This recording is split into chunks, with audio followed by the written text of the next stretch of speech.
evening here for some championship football. Bishop Ryan going on against Bishop Tonnos.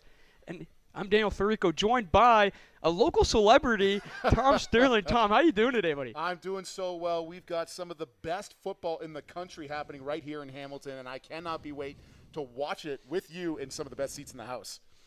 I can't wait either. Two of the best programs in Hamilton in the Catholic program or the Catholic division.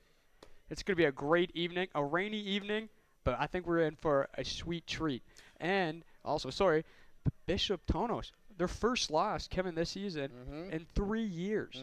You start talking about how dominant of a program that they have, and Coach DeSoni in this Bishop Tonnos program. What Hudson Taylor has been doing at that quarterback position, and the rest of this Bishop Tonnos team has truly been incredible here, and you see the production that they've had year over year. But a Bishop Ryan squad that has been young for a number of years and obviously coming into their own now, really looking outstanding. Ben Kingston is the guy that everybody has their eyes on. Anytime he has the ball in his hands, he can take off and make you pay for it. This is going to be a spectacular game. Both defenses are also great in this year, especially Bishop Ryan.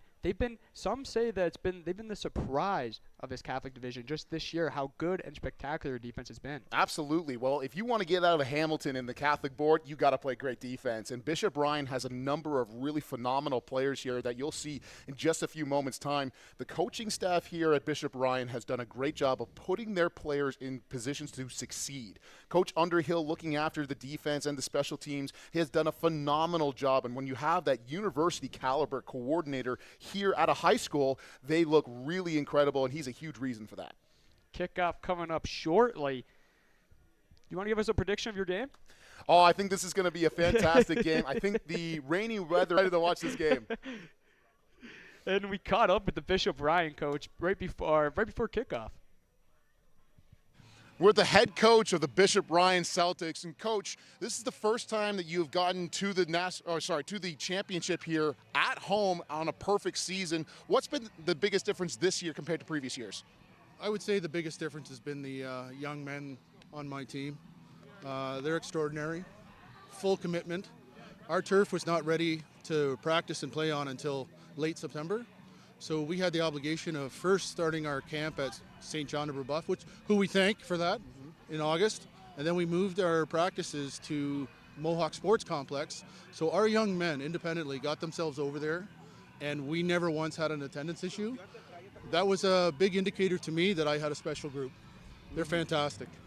Outstanding. That's the head coach for the Bishop Ryan Celtics. We'll be right back with Cable 14. Great words from the head coach right there, and a great offseason program that they have. And this is the reason why they've been successful this year. I mean, so incredible to see all of the elements that they've had to fight, not in just this game, but the field not being ready, having to practice at a multitude of different fields. The fact that they're still here in a championship game on a perfect season, that's a huge testament to the team itself and the mentality that this squad has. And then we've also talked to before game the Bishop Tonnos head coach. Let's take a look here.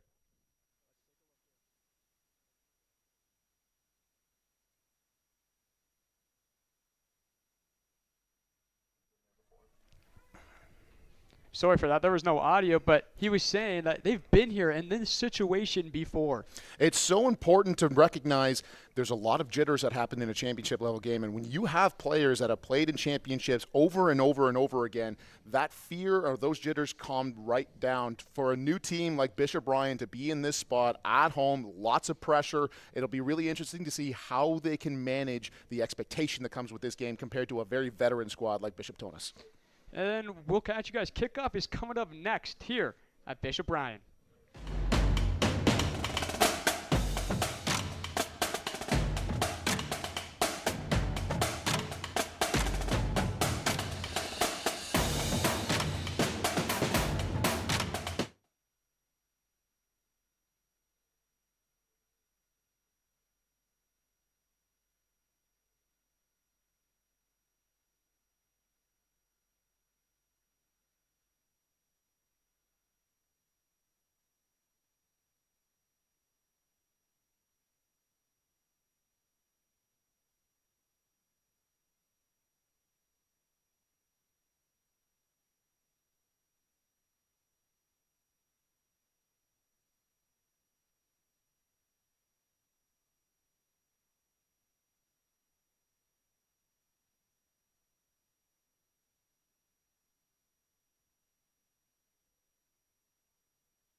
kickoff coming up shortly.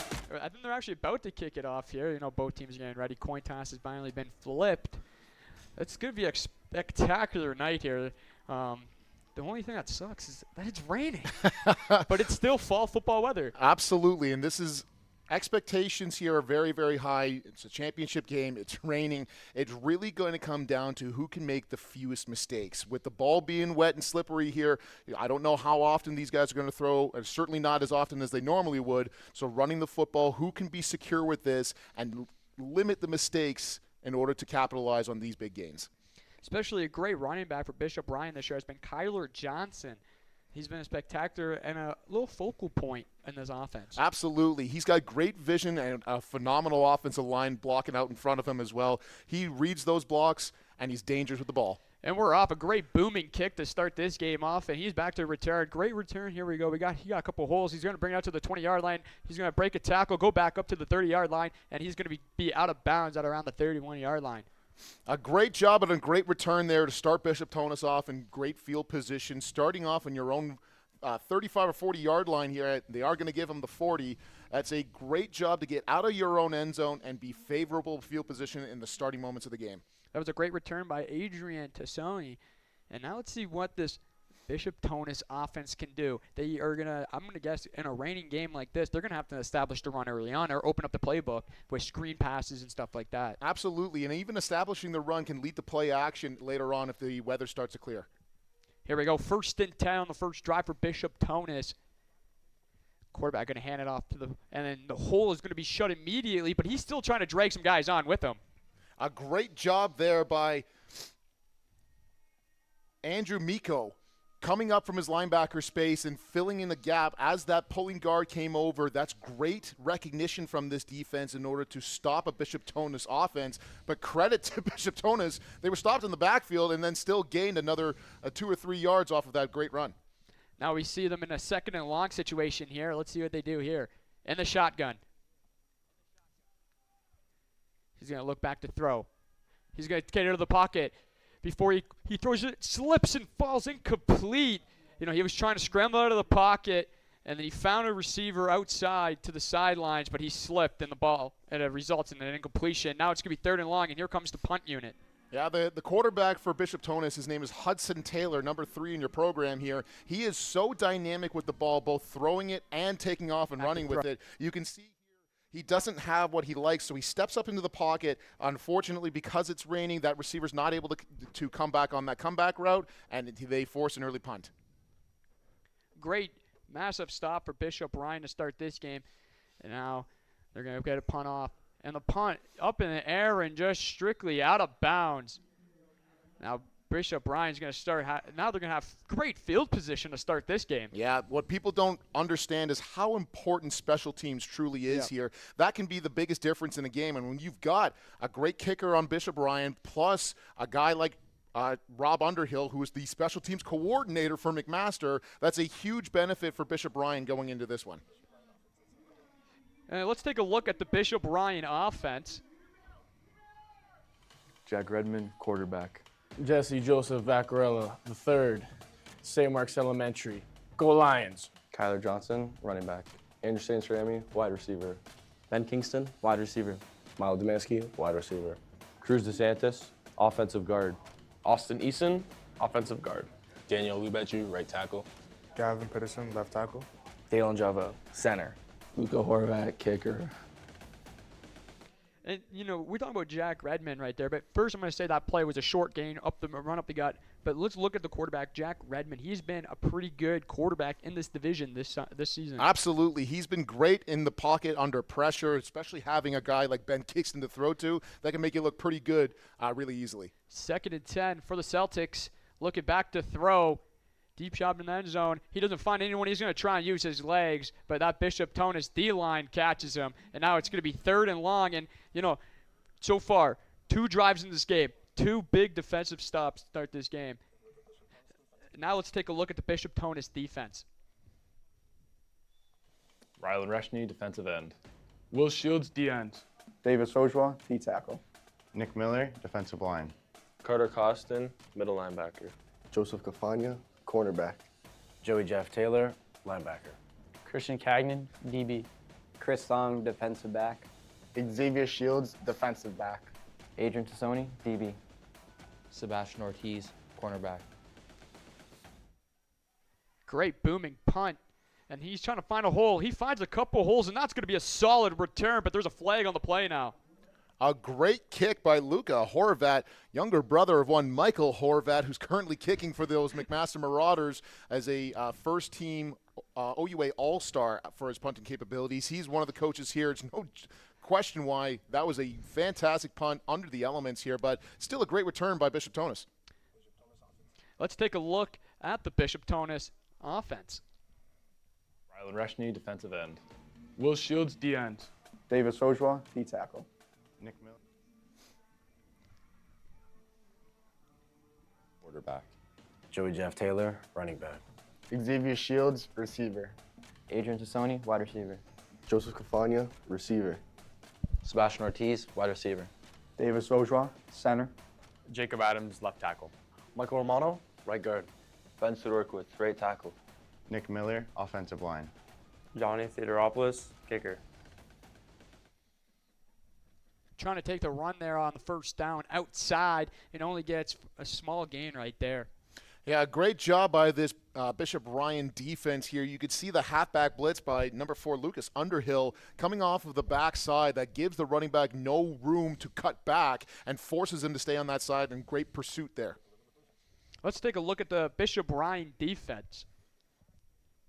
Daniel Lubetu, defensive end. Kevin Kalia, defensive end.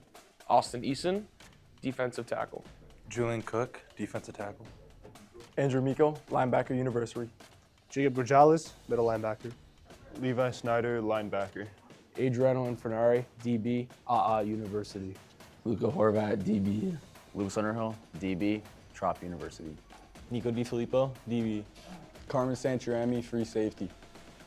Massive sack right there for the Celtics, and now it's going to result into another punt for this Bishop Tonnos offense. Yeah, great job by, I believe that was number 61, Austin Easton, as we were talking about him getting in and getting that sack. So impressive to limit a guy like Hudson Taylor because he has that capability to take off and run with it with his legs. So collapsing the pocket means that you force an early 2 points in the lead here for Bishop Ryan.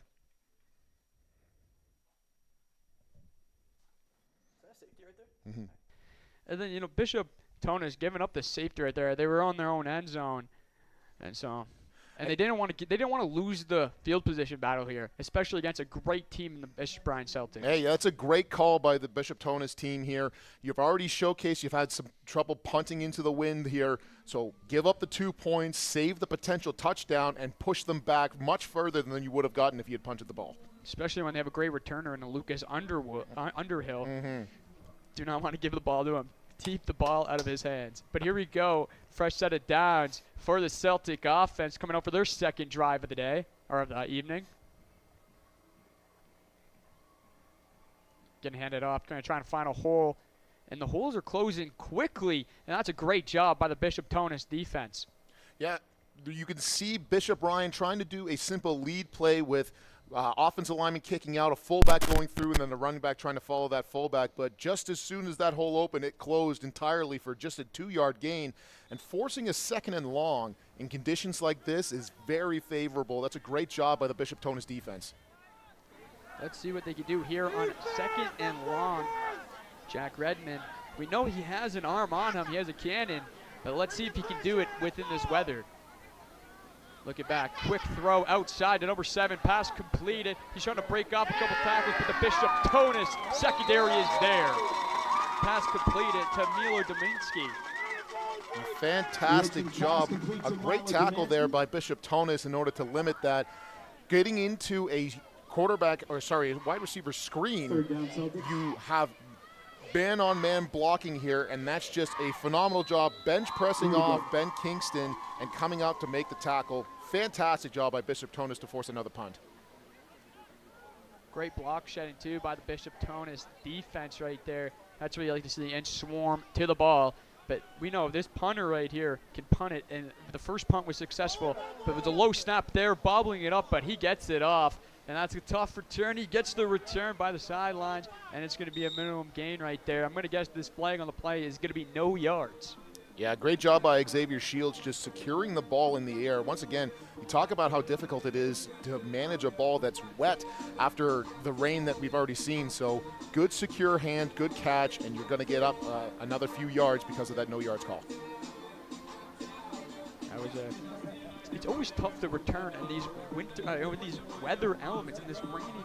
It's just tough, and you know you can see a lot of guys going with no gloves today on the offense because I don't know, this could be a myth, but sometimes they do find it easier to catch without the gloves. Yeah, it's so difficult too because you can't practice for the bad weather. Yeah. You can practice for schemes, you can talk about what a great player is, but until you're in the elements here, you don't really know how your players are going to go against this. So hopefully these guys have actually been able to practice in some rain so that these receivers and anybody who around the ball gets used to what that wet ball feels like and they can secure it. So far in this game, this Bishop Tonnos defense has been on a mission to stop this Bishop Bryan offense, and they've done that so far. They're 2 for 2 right now and leading to the punch, but the special teams aspect has really pinned this Tonnos offense back. Yeah, this is a great opportunity for Tonnos here just to get 1 or 2 first downs. You don't necessarily have to score a touchdown here, but if you can force Bishop Bryan to start getting the ball out from their own end, that's where you can create some opportunities.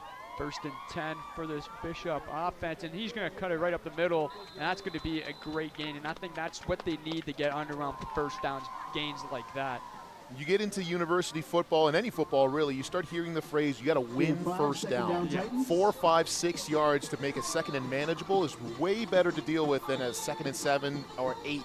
So good job with a solid run to start with, and now you're in a better position here, although it is still 2nd and around 6. 2nd and manageable distance, I'd like to say here, especially on that first down carry. But here we go, 2nd and 6. Handing it back up, and the quarterback shouldn't keep it this time. And he gets a massive gain, and that's gonna be a fresh set of downs for Bishop Tonnos. And right there, he didn't hand it off. Nice little RPO scheme counter and taking it up the gut.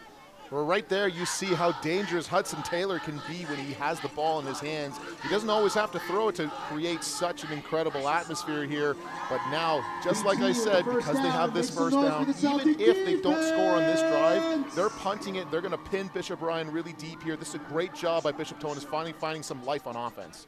Great play called by the offensive coordinator for Bishop Tonnos, and now they get a fresh set of downs. Now let's see what they do.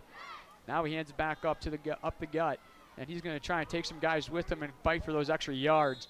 And see, winning first downs here. You can see it on this drive so far. They're winning the first down battle because now it's going to be 2nd and manageable once again. Yeah, a fantastic job just running the ball as hard as you possibly can. Now, a 2nd and 5 situation here. You can potentially look at running the ball again in a very similar setting here. You don't have to risk putting the ball up in the air, risk a drop or even an interception. So great job on first down again. Joey Jeff Taylor has been running hungry on this drive, and now I want to say it's around 2nd and 5, 2nd and 6. Under center. Handing it off again. And he finds a hole. Great job by the offensive line, and that's a first down. The fresh set of downs now for the Bishop Tonnos. And they're driving. They're doing a great job on this, winning the running attack here, but also great job by the offensive line right there. Yeah, you can see a simple power look here where you got an offensive lineman coming up to lead up the hole, and a great job staying inside out and forcing. There's only one way for Joey Jeff Taylor to go, and that's up the field. Great first down by Bishop Tonnos, and they keep this drive alive. Protecting the ball also, and you're not going to see that much today, seeing Hudson Taylor under center, but you might now see it mostly in this game because it's the raining elements. And here we go, 2nd down, or 1st and 10, sorry, and then they're going to head it up again, and he is going to be shut instantly. Big stop there by defensive tackle Julian Cook. Number 99 in the middle. The great job just wrapping up that running back, getting a secure tackle, and forcing his 2nd and long. We talked about how you want to stay out of these kind of situations. You don't have a ton of plays that can get you 11 yards consistently here, so we'll have to see what Hudson Taylor and this offense dial up. 2nd and 11, Hudson Taylor in the shotgun. Jeff Taylor behind him.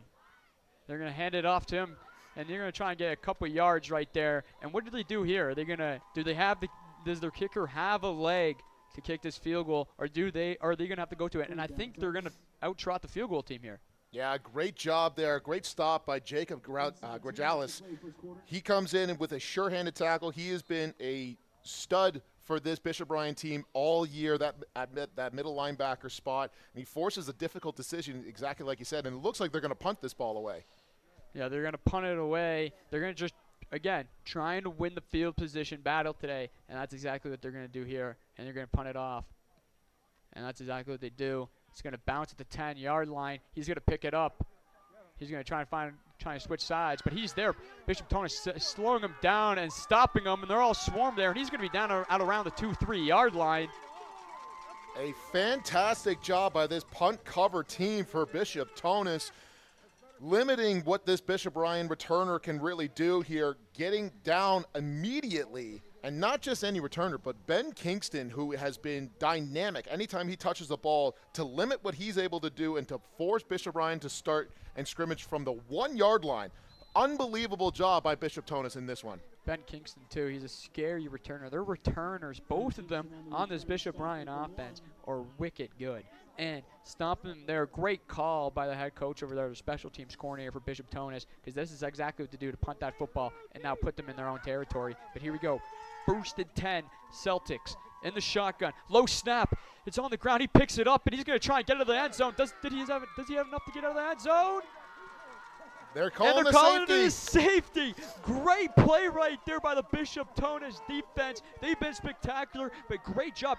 The reason why they got that safety right there is because of the special teams play, and that is tremendous right there. And the ball, not a good snap, not a good transfer, and it is slippery in there, and the quarterback had to pick it up and try to get out of the end zone, and he just couldn't. Great job by Bishop Tonnos. A fantastic job by this Bishop Tonnos defense. What a great stand. While, yes, you're just tying it up, it's only 2-2 here. You now get the ball back because of that safety. What a huge source of momentum here. Fantastic job by Bishop Tonnos. My goodness. This defense has been great. It's all three aspects. I'd say the offense is starting to get going slowly. The defense has been great, has started out great, and the special teams right there, great call, pinning them deep on their own 1 yard line. That's beautiful. That's a beautiful scheme right there. Absolutely, and especially this Bishop Tonnos offense just drove the length of the field not too long ago, punted it away, getting that 2 points and going right back on the field. This is going to be a tired Bishop Bryan defense. Here we go, Hudson Taylor back, handing it off to Josh Taylor. He's trying to cut it to the outside, and he's going to be stopped. We're having a defensive matchup right here. Both defensive linemen, but especially on the Bishop Bryan side, they have been tremendous.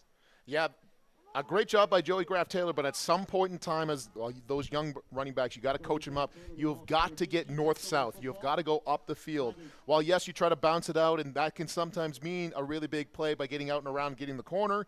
If you do that too inconsistently, you've got great guys on contain here for this Bishop Bryan defense, especially at that defensive end spot, and that's why you force a 2nd and 11 in this one. 2nd and 11.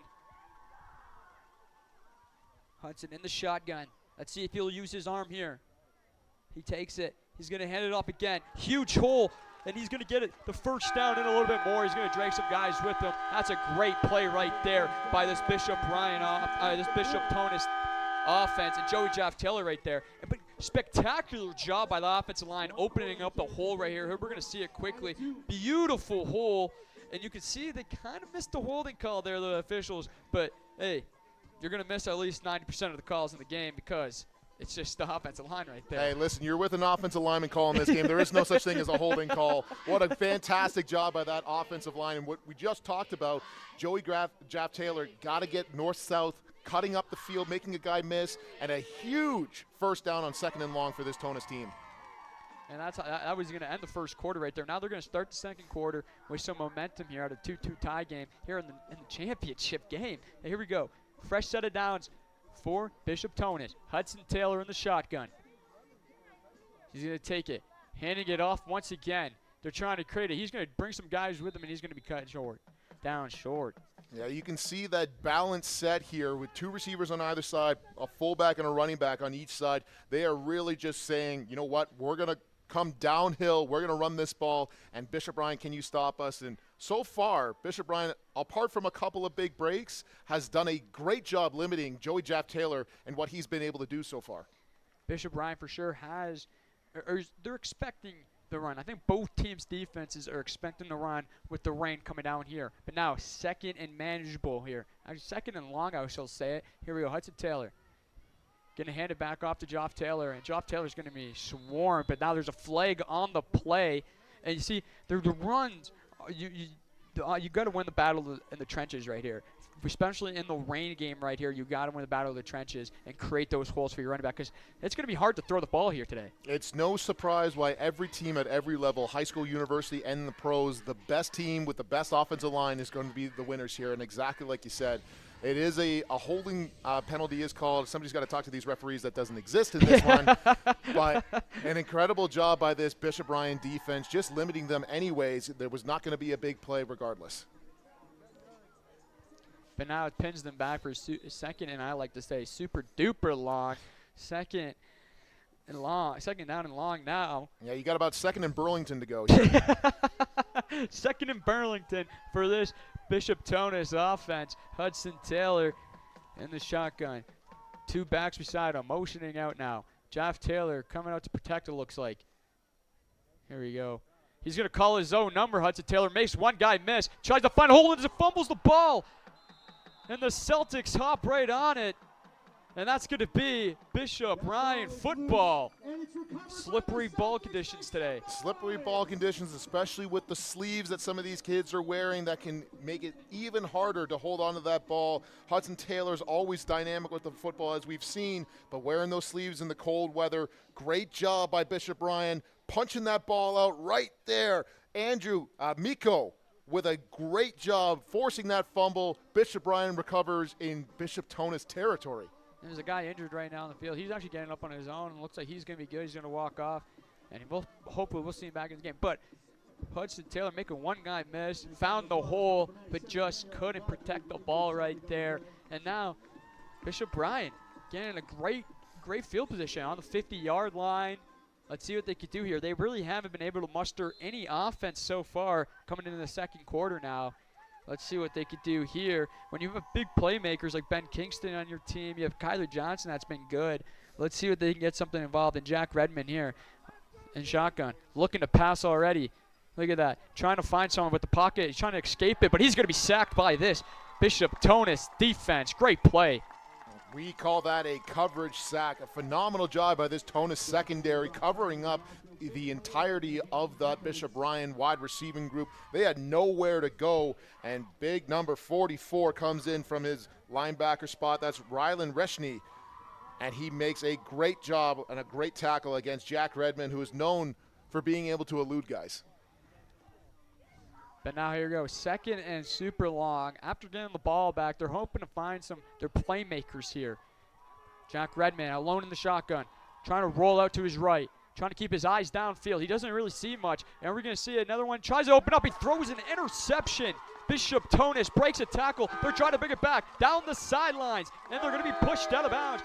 Great play by Bishop Tonnos' defense on getting the stop right there. That's a touchdown-saving tackle by Ben Kingston, but you talk about how difficult it is to throw the ball here. Tonnos secondary is blanketing these receivers. They don't really have a response right now, and that forces a bad throw by Redmond. As you can see right here, tries to find his man, just throws it up as he's getting hit right into the arms of the defender, and a phenomenal return sets up Tonnos with great field position to start this drive. Fantastic field position for Bishop Tonnos here, and their defense getting a sack there, a coverage sack like you said. And again, they were smothering the receivers for Bishop Tonnos. Their secondary has been done a tremendous job, back-to-back plays, and now they're in enemy territory here. 1st and 10, Bishop Tonnos, Hudson in the shotgun, alone, motioning out. He's looking back to throw. He's going to look downfield in the end zone. Touchdown, Bishop Tonnos. Phenomenal job. What a pitch and catch there. Hudson Taylor to Joseph Kafna. What a catch in rainy and wet conditions here. This is why Bishop Tonnos has been so good for so long. Quality coaching, quality playmaking, and a great job. A pitch and catch off of a huge turnover to score the first touchdown of the game. Great play right there by Hudson Taylor, being poised in the pocket, and he was like, if you guys can't throw the ball, we're going to show you guys how to throw the ball, and that's exactly what he did. One play on this drive, touchdown in the end zone. Fantastic catch also by Joseph Kaminga. Just an outstanding job here. Once again, you start talking about how difficult it is in the rain, in the cold and wet conditions. Up on the mountain here, that wind can really blow as well. So to get a passing touchdown, this is a great job by Bishop Tonnos as they get the extra point. Going up 9-2 in the second quarter with 8 minutes and 3 seconds remaining. We have a tremendous first half so far on our hands, and that turnover for the Bishop Tonnos defense, they're the reason why they're up right now, because they have been smothering Jack Redmond today. And we were talking with the coach before the game for Bishop Tonnos, and he said he was saying, he quoted, "We didn't show up last time. We're gonna have to show up today, because the last time they played, Bishop Bryan blew them out, and they're gonna retry the PAT." Looks like they get called a timeout. They get it here, so it is still 9-2. They were trying to ice the kicker on the PAT. But like I was saying, Bishop Tonnos' coaches always, we have to show up. Our defense has to show up. All aspects of the game, all three aspects of the game has to show up. And so far, I think they have. Absolutely. I think we've talked about it before the broadcast started. I think one of the most dangerous players on the field right now is Ben Kingston, and they have limited him. He has barely touched the ball. Even when he did, they secured him down to the 1 yard line on that punt return. Yeah. So far, Tonnos has blanketed the very heart of what this Bishop Ryan team is. I'm going to need to see more from Ryan. I know that they tried to go passing plays twice there, but when they get this ball back, I want to see them establish the run. They've got a phenomenal running back here in Kyler Johnson, and we really haven't seen him being utilized all that much as of yet. Run behind that big offensive line you got in front of you, and let's see if you can establish something on the ground. You have great offensive linemen, too, with Gavin Peterson. And you've Austin Easton. He's been a tremendous player this season so far on that offensive line. So they really have to get those guys getting active and creating holes for Kyler Johnson and get him established in this game. But here we go. Bishop Tonnos is ready to kick it off. And he does. It's going to be a short kick right around to the 30-yard line. Kingston with a return here. And he's been a guy for the big returns this year, but they're minimum their gains. They're limiting his returns today. Great job by the Bishop Tonnos special teams right there. Right there, stringing out Kingston, not giving him a chance to cut that ball back up and limiting the return of what he's able to do. He still brings the ball up to roughly the 40-yard line, which is still great field position, but a great job by this cover unit so far for Bishop Tonnos, both on kickoff and punt. They have been great in this game. Jack Redmond's hoping to forget about that last offensive drive, and this time I think the whole team is, and they're going to try and establish the run game here a little bit, because they need to establish the run game to open up this playbook, especially if you do want to pass it in this weather. And let's see what they do here. 1st and 10 for the Celtics. Bishop Bryan in the all-white, beautiful, clean uniforms. Now they're going to hand it off. Huge hole, finds it, and he's going to take some guys with them trying to drop the shoulder out there, but the ball is loose. They fumbled it. Someone go on it, and they do. The Celtics retrieve the ball. They continue with it. Whew. That weather right there, that rainy conditions can make that ball go anywhere. What an incredible play there. As you can see the replay, we talked about how important it was to establish the run. A big counter tray with two big boys leading up the hole, and a great job trying to just bowl over. But, man, you'd see how wet that ball is and how slimy it is. Bishop Tonnos picks it up. They fumble it. And another big, that's Daniel Elubaju, who has to jump on the ball and save this drive to keep it going. Going to hand it right back to Kyler Johnson. Kyler Johnson with another massive hole, and this time you see him holding the ball on with two hands right there. And great job. Like I was just saying, they really have to try and run behind Gavin Peterson and Austin Easton, and they're creating these holes right here. Massive hole, but also great run trying to cut outside and inside with Kyler Johnson. Yeah, great job by Jacob Grajales from that fullback spot and running right behind Cruz DeSantis at that guard position on that power play. Great job by this offensive line establishing the run. Going to hand it off again. This time he's going to be almost in the backfield. I think he's going to get 1 yard right there. Yeah, he gets a couple more. A great job by this Bishop Tonnos team coming up and stopping the run here. You see that he's trying to follow his fullback, but a great job coming up from that safety spot, or excuse me, the half spot, and just making a solid tackle to limit that gain. Yeah, that was a tremendous play by Bishop Tonnos right there. But now here we go. 2nd and 10. There's a no gain on that. 2nd and 10. Let's see what this offense does in Jack Redmond. 2nd and 10. Bishop Ryan. Going to hand it off again, but this time there's no hole, and he's swallowed up instantly.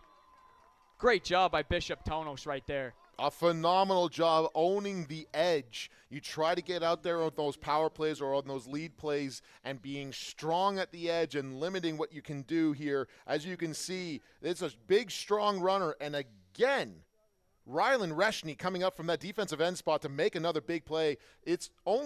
There's 5 minutes left in the second quarter, and we've already called his name twice for great plays. Rylan's having a great game so far. A great first half with 5 minutes remaining in the half, and now they're going to punt it off. And let's see if Bishop Tonnos can create some field position here. Here we go, off the bounce, a wobbly kick. He gets it off the bounce. He's going to try and take it to the sidelines, but the Celtics are there, and great special teams tackle by Bishop Ryan. Right there, you can see how important it is to have that quality special teams play. A great job and a great tackle. Again, you can see number 0 there, Jacob McGrath, just to the initial hit, and number 5, Luka Horvat from the kicker coming up there. A great job once again. Once that kicker kicks that ball, if he recovers it, that's Celtics football. Yeah, that's Celtic football. So expect him to be involved in that cover team a whole lot more. But a great job by Tonnos securing that ball, and it looks like they're going to be moving up the field a little bit. When you have a guy like that can punt the football and go down and make a tackle, just makes your special teams coordinator job so much easier, because if he just punches that ball out and he gets it. Absolutely. It's a great job by Tonnos just limiting that. At some point in time, you have to realize I'm not going up and down the field. I just got to secure this football, and exactly what they did. Especially in this rain. And here we go. One play drive last time for Hudson Taylor and this Bishop Tonnos offense. And let's see what they can do here. 1st and 10 in their own territory here, and there's a flag on the play. Looks like offside on Tonnos. They're going to back this up 5 yards. In the championship game, you have to be the cleaner team here. You got to limit those penalties. And he was saying the offensive lineman was saying it was his fault right there, and it's all right. But now it's instead of 1st and 10, it's 1st and 15. Yeah, those jitters that happen there. Sometimes when you try to go on 2, you're trying to draw the defense off. That can easily draw yourself off as well. So 1st and 15 to start the drive. Hudson Taylor in the shotgun. Going to hand it off. They're trying to find a hole, but there's no hole there. There is no hole there, and that is completely shut. But great job by the Bishop Ryan defensive line. And their defensive tackles have been tremendous in this first half. They have closed the holes down quickly. Yeah, big number 61, Austin Eason, and 99, Julian Cook, and those 2 interior defensive tackle spots have been doing great. You can see the differences in the run game philosophies here. Bishop Ryan starting off with a counter and power looks, pulling offensive linemen across, and Bishop Tonnos keeping to that standard zone read. We'll see which offensive mentality wins out here. 2nd and 15. Hudson Taylor is going to pitch it outside. He's going to try and cut inside, but he is swarmed instantly by Bishop Ryan secondary right there. Trying to go to the outside, and they just couldn't, and they were swarmed immediately. And guess who? Number 5, Luka Horvat, coming up from that field corner position to make a great play. This is a phenomenal job. Xavier Shields is a dynamic runner, and to cut him down behind the line of scrimmage to force a 3rd and long deep in their own territory. Great job by Horvat there. Let's see what they can do here. We know they've had struggles punting this football away. Let's see if they will give up the safety or they're going to trust their punter here and see if he can get one off. And it looks like he's going to try and get it off, and he does, but it's going to be a little bounce. It's going to bounce on the 55. They're going to pick it up to a great returner, and they're going to try and minimize this, and they're going to push him out of bounds. That's a great punt. We saw a bit of a struggle in the kicking game from Tonnos here, but a great job getting that ball out. 2 minutes and 40 seconds left in the half. Bishop Ryan has the ball on the 50-yard line. Tonnos is going to need another big stop on defense if they want to limit them from scoring. Yeah, and Bishop Tonnos' defense has done a tremendous job in this first half so far. Bishop Ryan only has 2 points, and they've been the league best this season. And this is, if there's some people in the crowd, this must be a shocker to some people right now. Well, we talked about it at the start of the broadcast. You talk about being there and what it means to play in championship games. This is the Bishop Tonnos team that is not afraid of the lights, the cameras, or anything. The fact that Cable 14 is here, they're not afraid of that at all. They've been here before. Bishop Ryan, this is their first time, and let's see if they can find a rhythm. Jack Redman handing off the football. There's a hole there. He finds the hole, and he's going to take some guys with him. He's been fighting for those extra yards, Kyler Johnson, and he has been a hungry runner. Again, you can see that counter Trey getting those two big boys around the horn to try and create some. Sorry, that was Jesse Fakilia. A great job by those offensive linemen coming around. Eason doing great coming through, but you've got to stay on that defensive end. Will Shields slips off that block and makes a great tackle. And he's hurt right now after that carry. It was a nice, tough run right there. Hopefully he is all right because they have a good 1-2 punch with Jesse and Kyler Johnson. Yeah, Vaccarella has done some great stuff in the back end here. Both of these guys, hard runners, putting their head down, securing the football as they're going. There's still, even with that, there's been a number of fumbles so far, but both of these guys are pivotal to the offense that Bishop Ryan has, so hopefully it's just a stinger for the Celtics. That was a great run right there on first down. They have to win the first down battle more often. And here we go. It sets them up for second and manageable. And let's see what this offense can do. And the great job what Bishop Tonnos has been doing in this game is shutting Ben Kingston out so far, not letting him get open. But here we go, looking to throw. Jack Redmond to the sidelines, caught, completed. But is that enough for the first down? And they're going to give him the first down. Yeah, great job there finding his receiver, Andrew Centurami,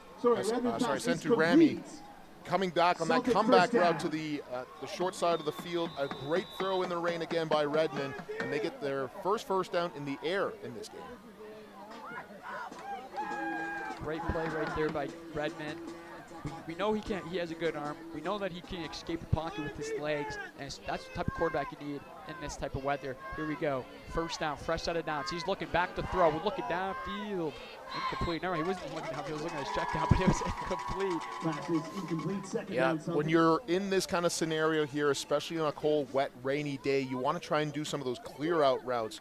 So you see Andrew Centurami clearing out, trying to create some room there for Kyler Johnson to come out in the flats, but unfortunately not able to complete that ball, and it's 2nd and 10.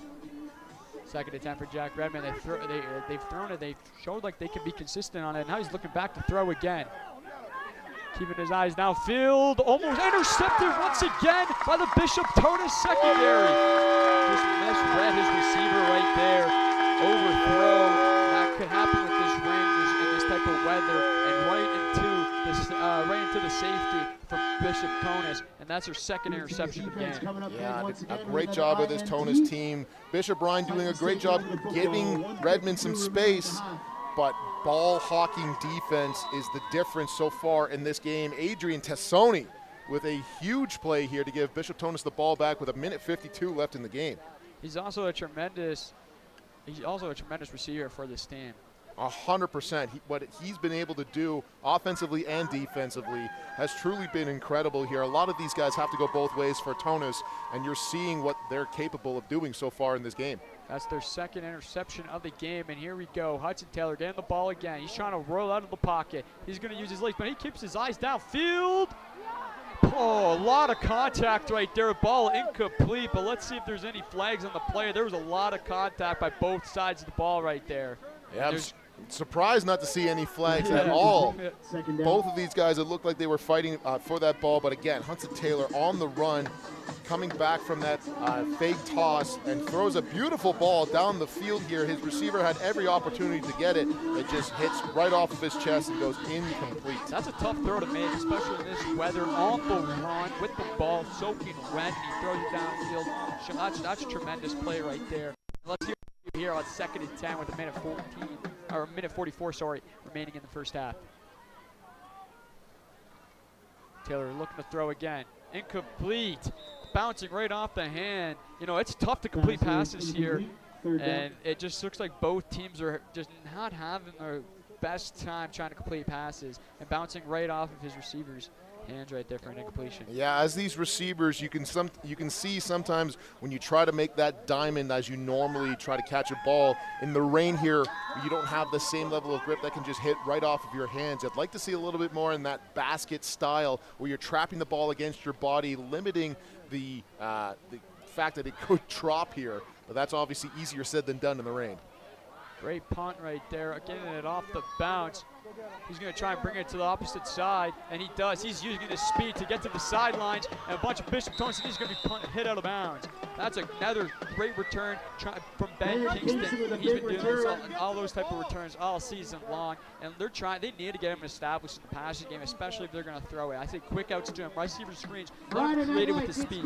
You can see here what that dynamic speed looks like as he gets the edge. A great job blocking on the punt return here for the Celtics, but Ben Kingston, the McMaster commit already, showcasing that phenomenal speed earlier in this game. Homegrown talent going to play for the hometown university. You love to see that. And you're a former Marauder yourself. I'm a former Marauder myself. Love to see that.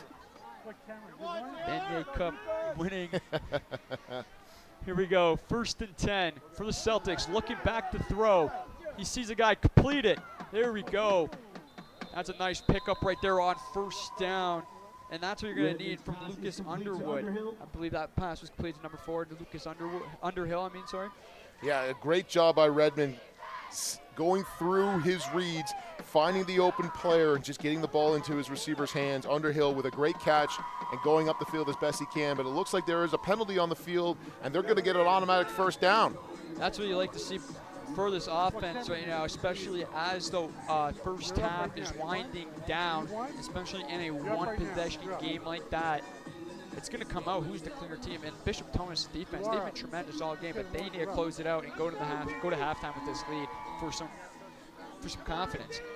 But Bishop Bryan needs to start establishing something here, and they're trying to establish the passing tag. And great play. Looks like he was trying to look downfield by one point, but they're getting to Ben Kingston and letting him create it with his feet, and that's exactly what they're going to do, trying to get him involved here.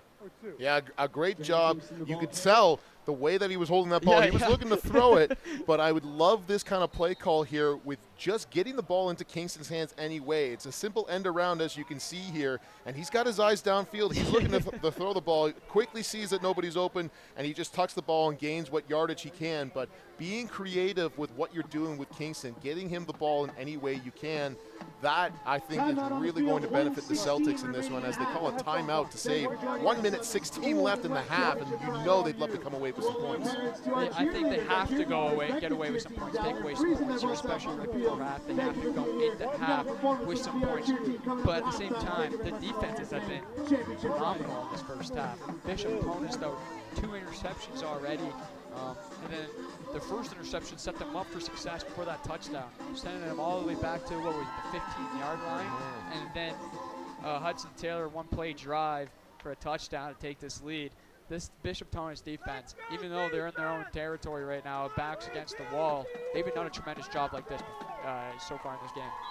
But here we go, 2nd and long for the Celtics. Redmond looking back to throw, has his eyes set on somebody.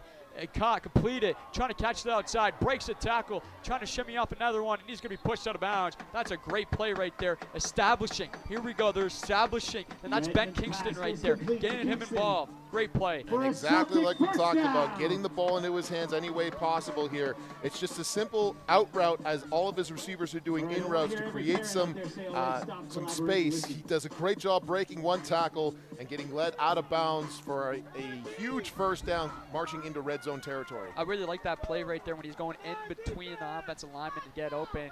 And there we go, Redmond looking back to throw again. Throws it to his check down right there to the running back, and he's going to get it for a minimum gain. Yeah, great job. There's so many times where quarterbacks can forget their easy checkdowns here, and that's big fullback Jacob Grajalis, who gets that ball and just goes up the field here as he's leaking out. Nobody goes over to him, and a guy that big with the ball in his hands, it's going to take more than just one to get him down, and sure enough, it takes a whole host of Titans to get him down on the ground. This might be their best drive all game long, too, also, and it's coming down with the first half winding down, and he finds that hole. Let's see if he can fight for those extra yards to get in the end zone. Touchdown, Celtics! Outstanding job. My goodness, what a run by Kyler Johnson, getting the ball in his hands. 45 seconds left on the clock. He knifes through the defense and is able to keep churning those legs. With 39 seconds left in the half, they score their first touchdown of the game, and it could not have come at a better time. Great play right here by Kyler Johnson, following some blocks. Great job by number 61 to open up the hole, and then he cuts outside to find that end zone. Great blocking by Austin Eason. That was a tremendous play, and that's what they needed all game. Establish one of the aspects of the game, the pass game, and that's exactly what they did on this drive to open up the run game.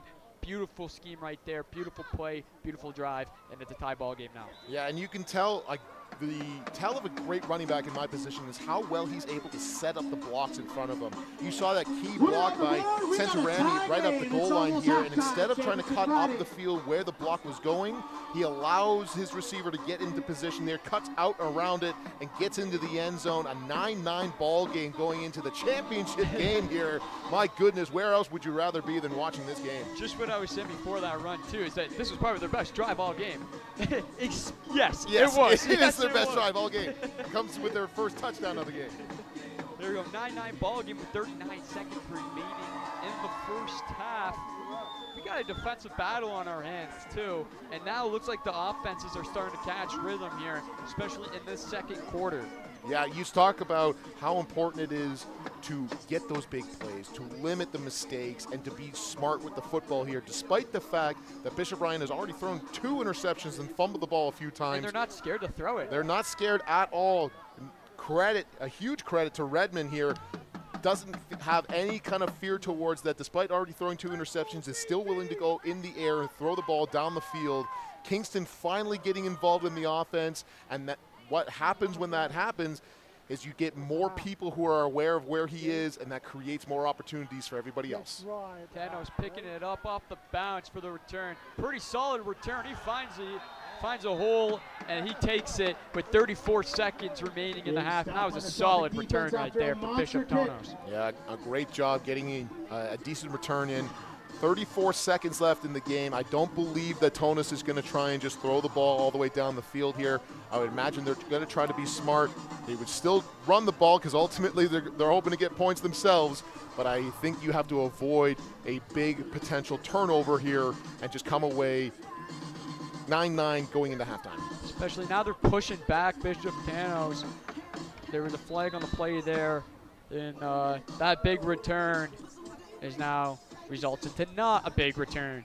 And here we go. I think they're going to have to, yes, run it out. I think they will be comfortable going into halftime with a 9-9 game and hopefully not a turnover. But let's see what Hudson Taylor and the fellas can do. 1st and 10, handing it off. Trying to find a hole, but great job by this Bishop Ryan defensive line, closing the holes immediately. Yeah, there has been nowhere to run up the middle here the entire game so far. A fantastic job by the front 7 for Bishop Ryan. Again, those big D linemen in the middle, shutting the door, not allowing people to just get in there and run the ball. As you can see, just great job, gang tackle defense. And again, Jacob Grajalis, a phenomenal job from his middle linebacker spot, getting a secure tackle and making it 2nd and 8.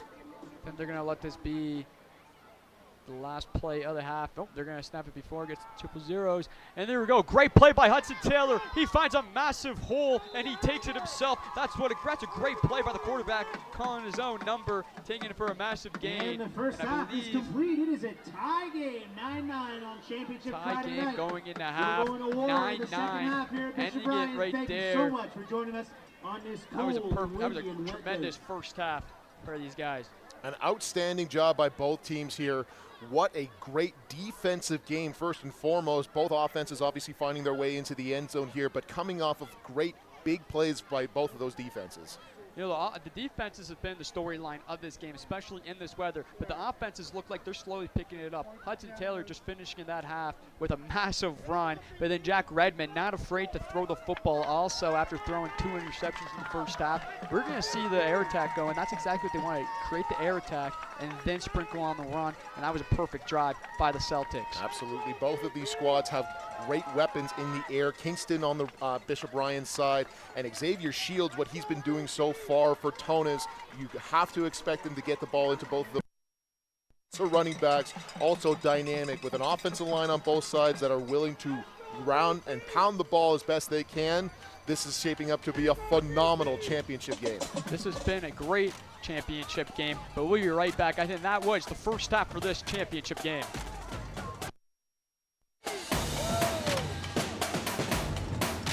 Put your hands together for our Warriors coming off the field for both teams, ladies and gentlemen. It's halftime. Let's move around and stay warm. Celtics cheer team almost ready to go on the field.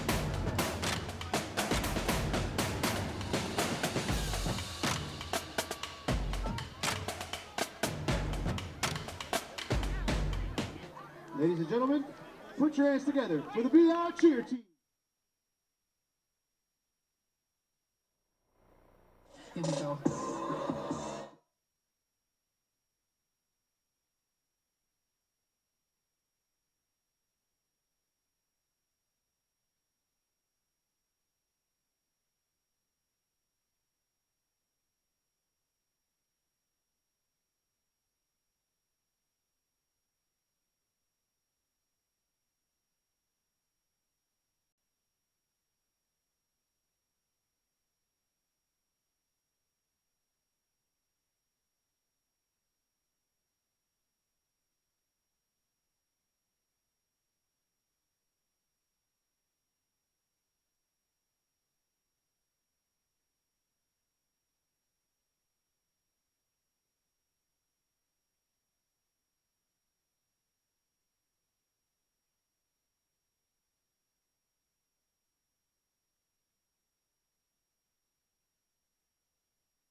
And second half about to start over here. What a first half it was. 9-9 tie ball game, defensive matchup. Both offenses are starting to get going. What do you think they have to fix on in the second half? I think there's a lot of things that both squads want to get better at going into this one. I think with Bishop Tonnos getting a little bit more established in the passing game, you've seen a lot of great runs so far, but I think having the passing game continue to get better and better. Obviously, the first touchdown that they had was from Hudson Taylor and a great pass out to Joseph, but I think that getting that better on and getting those receivers more engaged and getting the box a little bit lighter and getting that Bishop Ryan linebackers to get outside of that is going to start opening up the run holes for Joey Graff and getting in and really establishing things. Yeah, establish the run attack and the air attack. Both quarterbacks are doing a tremendous job right now, and Jack Redmond's not scared to throw that rock, and especially throwing it 2 interceptions. I'm hoping to see in the second half he continues to throw it. Absolutely. I think he's done a great job so far in just continuing to push the ball down the field, not being afraid of throwing an interception, and that's going to lead to some more opportunities with some of his outstanding playmakers that he has in the second level here. 9-9 football game, an old adage that every coach likes to say, going into halftime, it's 0-0. Well, it actually is here, so it's going to take 24 more minutes to decide who the Hamilton Catholic champion is going to be.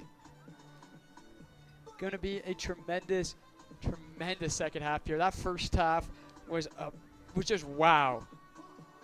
Yeah, you talk about great playmakers on both sides. Both defenses really stepping up here. Really love the play by Rylan Reshny, defensive end for Bishop Tonnos. He's made a couple of big plays and big tackles so far. They're going to need to see him continue to be that big playmaker, especially with the majority of those runs that Bishop Ryan has been doing have been those counter tray or those power leads. They're trying to go off tackle and create some more space, getting good angles for those offensive linemen to get up to second level in those linebackers. With a great stand by both of these defensive ends for Bishop Tonnos, you limit what they're able to do there, and that's how you stop this run game. Bishop Ryan tying this football game right before the end of the first half has brought a lot of life for them, and I expect to see a lot more life out of them because their defense has already brought the boom. Their defensive line has really won, I would say, so far the battle of the trenches. But let's see, I believe Bishop Ryan's going to get the ball back too after scoring that touchdown. I believe they get the ball back at the start of the second half. Yeah, and you start talking about how important it is to have momentum. Yep. And it's very hard to define what that means, but when you have a team that is so trusting in their coaches and in their own playmaking abilities that they know they can win this game, that makes them so dangerous getting out on the field, and to have that going and scoring right before halftime, having that belief that they can win this game and they can move the ball, and then coming right out of halftime and getting the ball back. If Bishop Tonnos doesn't come away with a few big stops here, this could get out of hand for them and they could get down by another touchdown. Under the lights here at Bishop Ryan, beautiful championship evening. I love it. Nothing gets better than this in football weather. November football, championship football. Yeah, this is just East Hamilton mountain weather here. This is what we deal with constantly, and this is phenomenal football weather. Two teams that are vying for the Hamilton Catholic Championship and one of the toughest conferences in all of Canada here consistently. When you talk about the players that are here, you talk about the coaching staffs that are here. This trophy means so much to everybody across the province here, and it's why we've got so many different recruiters here on both sides of the football field. They know that top quality coaching and players happen right here in Hamilton. They're going to try and get Ben Kingston involved. They tried to get him involved near the end of the first half. Now you're going to see a lot more trickaroo, I'd like to say, with Ben Johnson, and they're most likely going to kick it his way right here. Yeah, when Kingston has the ball in his hands, it forces you to see where he is at all times, and he's surely going to try to come down with the kick return. Here we go, kick return. Being returned by Ben Johnson, just like that. Now they're going to pitch it to number 4. He's going to track a hole. He picks it up again, and he fumbled it. Then he finds it. He gets a good hole. That was a chaotic return. Yeah, what a chaotic return there by Lucas Underhill, trying to do all of the trickery by, I have to assume, his dad and Rob Underhill, that special teams coordinator, what he's able to do. A great job by both of those guys, although the ball did pop out. Yeah. Securing that thing again, it has to be priority number 1. And as he's limping off the field, hopefully he's all right. But yeah, that was a chaotic return. But bounces right back into his arm. Yeah, he got real lucky with how that bounced, but we'll see what Jack Redmond and the rest of this Celtics offense can do.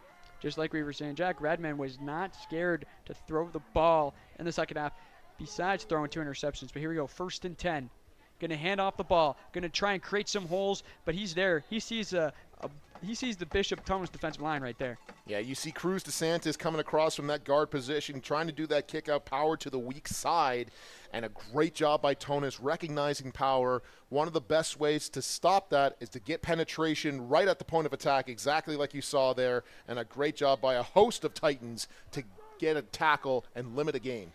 2nd and I want to say 9 or 8 yards to go for Bishop Ryan for the Celtics. Redmond looking to pass. Redmond trying to find someone to go. He's going to scroll out of the pocket. He's calling his own number. He gets the first down a little bit more, and he protects that ball. Great job by Jack Redmond to get out of the pocket, evade pressure, and then take it himself. Call your own number sometimes you have to do. And when you have a quarterback like that, can keep his eyes downfield, feels the pressure, and he was like, you know what, I'm just going to call my own number. I got the legs to do it, and he did that. Yeah, great job by this Celtic offensive line. They've given him all the time in the world to try to make something happen here, and Redmond finally using his legs like he can. Another great job by Rylan Reshny coming from that defensive end position and tracking him down, but it is a first down for those Celtics.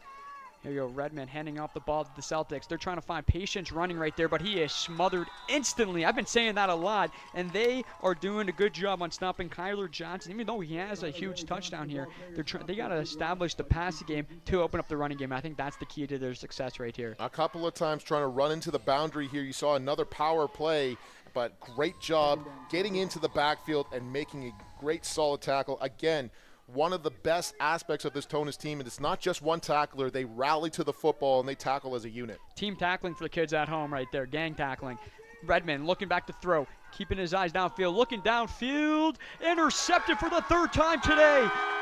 Jack Redmond has been intercepted. Bishop Tonnos getting their 3rd interception. They were a bunch of ball hawks on that defense, and it's going to be Bishop Tonnos football. Sebastian Ortiz coming with a huge interception there. Jack Redmond, you could see he had a couple of crossers over the middle, but he tries to push that deep on the left side, trying to go for that big play, and Ortiz comes down with a phenomenal interception. You call it running the route for the receiver. He steps in front of the receiver and picks that ball off for the first big play of the half for Tonnos. Great defensive play right there. And now we get to see for the first time in the second half here, Hudson Taylor. They had a good job with the running game with Joey Jeff Taylor in the first half running the rock. But here we go, 1st and 10 for Bishop Tonnos. Motioning going on in the backfield. Direct snap, takes a direct snap, trying to find the hole, and he's going to be tackled. That's a big defensive tackle right there, getting him down. I believe that's Austin Easton with the tackle right there. Big number 61 right in the middle, getting into the arms of that defensive tackle and blowing that ball dead. Great job by 61. They have not been able to run the ball up the middle all day. That was great play right there by Bishop Tonnos too, trying to catch him offside, bringing the motion into behind this quarterback, and the quarterback motioning out with a direct snap to the running back right there. But here we go, second and short right here. Gonna fake the handoff, and he's gonna take it himself. Does he have enough, or is he gonna be short? Is this gonna be a 3rd and short here? And they are saying it's gonna be 3rd down, 3rd and short. Big number 61 again, Austin Easton with a huge tackle. Austin Easton. Sorry to cut you off there. He's been tremendous. Sorry, I just have to say it. Yeah. He's been great, and he has another big tackle here. That looked to be an easy first down. They just needed 2 yards, and he limits that. What a great play by the big man who goes both ways. And I think they're bringing out the punt team here. But in the championship game, you don't want to go for it just in case you don't get it. And BR gets the ball at a great field position. Got to play the field position. Play smart football here. Great call to punt the football here, away here. And here we go, 3rd and short. Wouldn't be surprised if they do a little fake, but they're not. They're going to punt it off, and he gets it off. Good kick, trying to claim it off the bounce. He does. Ben Kingston trying to bring it to the sideline, to the far sideline, trying to beat them with pure speed, and he's going to just walk out of bounds. Short gain. Great job stringing him out and forcing him to just go right out of bounds. Again, you think that I like this guy a lot, but it's only because Rylan Reshny just seems to find himself around the ball constantly. He forces Kingston out of bounds. It does look like there was a flag on the play. His ball might be coming up. We'll have to see what the officials say. Again, you can see 44 just forcing Kingston to get out of bounds there. And a great job by Rylan. Yeah, Ben Kingston, a special player, got to limit his speed, and so far in this game, in this first half, or in the first half, and now early on in the second half, they have really limited Ben Kingston. And he's, I would say, the star of the show right here. Hometown kid going to the hometown university, McMaster Marauders, and they got a treat in him. Absolutely, and it looks like it was a illegal formation for Bishop Tonnos. And Bishop Ryan is going to force them to go back 5 yards, and they're going to force the re-kick here, see if Kingston can't get a better chance to return this ball. Smart decision, but this time I think they're going to try and punt it away from Ben Kingston to minimize his speed here.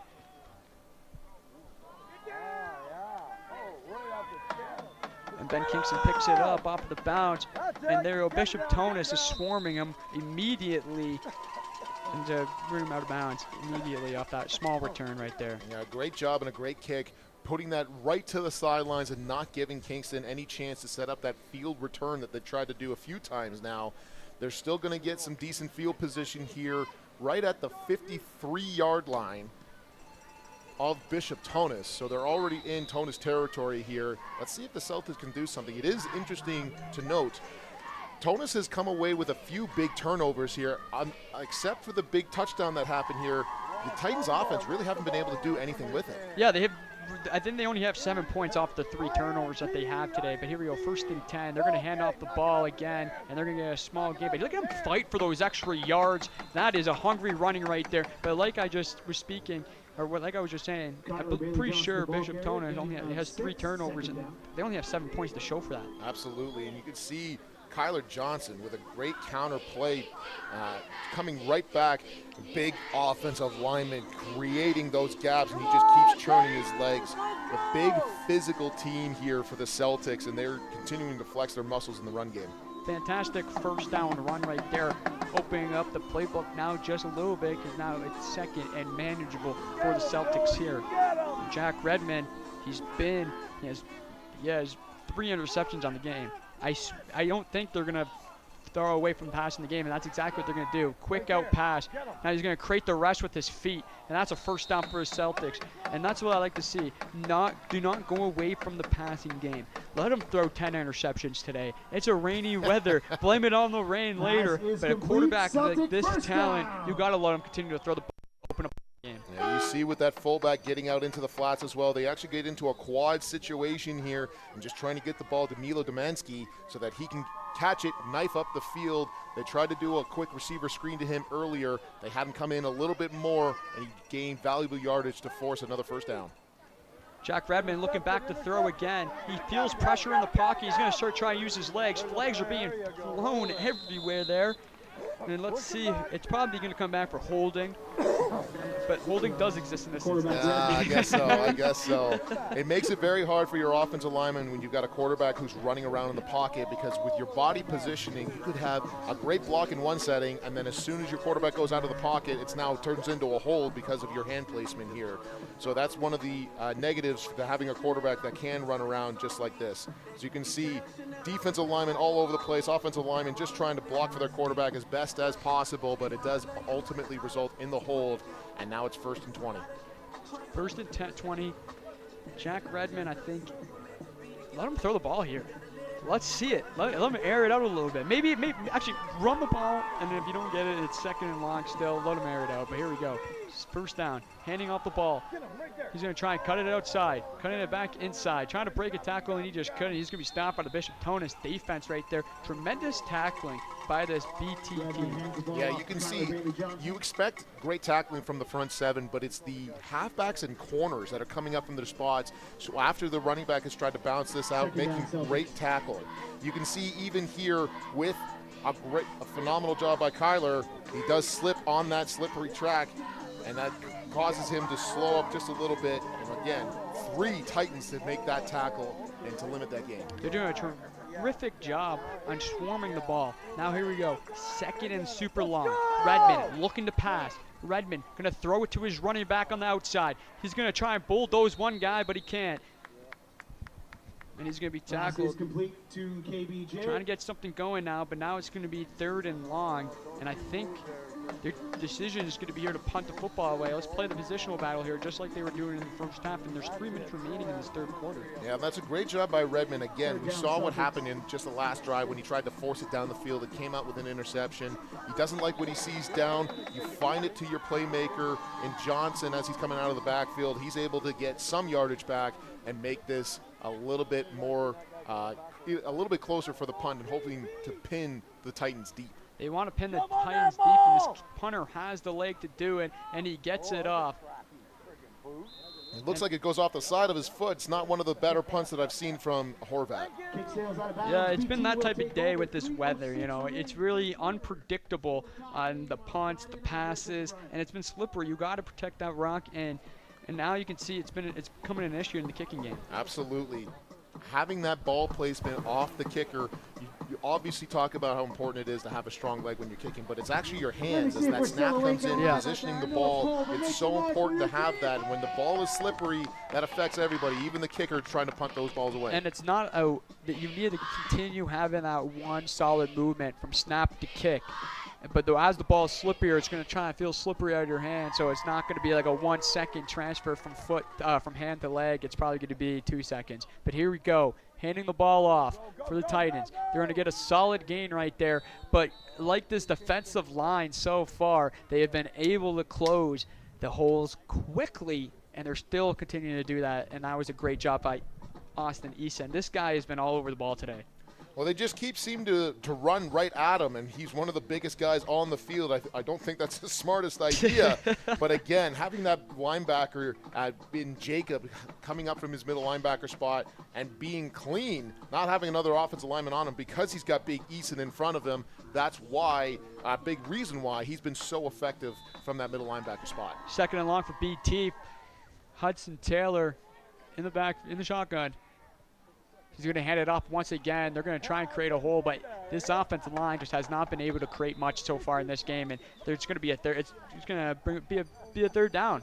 Yeah, you start looking at the zone running scheme here and what it's able to do. It gives Hudson the ability to read those defensive ends, but you don't have the same angles as the offensive lineman as you would on a power play. Excuse me, that was a power play, but they just didn't get enough push on that down block here in order to get that out. So great job again by this Celtic Ryan defense. Celtics going to be punting this around at their own 10-yard line right here. I wouldn't be surprised if they gave up the safety here, but no, they're going to trust their punter here, and they do. He gets it off, and it's going to try and take it up off the bounce, and he's going to try and switch the side of the field, try to bring it to his other opposite sideline, and he does. Look at his speed. That's Ben Kingston's type of speed, and that's a solid return right there for the Celtics, and that's the McMaster Marauder commit, Ben Kingston. A great job by Kingston again. They've been trying to set up that field return continuously here, and they finally get something of a return right there. He takes the ball from his own 50-yard line and is able to get the ball all the way just past the 45, the scrimmage from the Tonnos 44 on a great run and a great play. When you have a returner right there that can switch the sides of the field, especially how fast he does that, it makes your job as a special teams coordinator so much happier. Absolutely. But here we go. Jack Redmond in the Celtics offense coming out, hoping to score some points. 53 seconds remaining in the 3rd. Redmond looking to pass. Redmond tries to find somebody, but it's incomplete.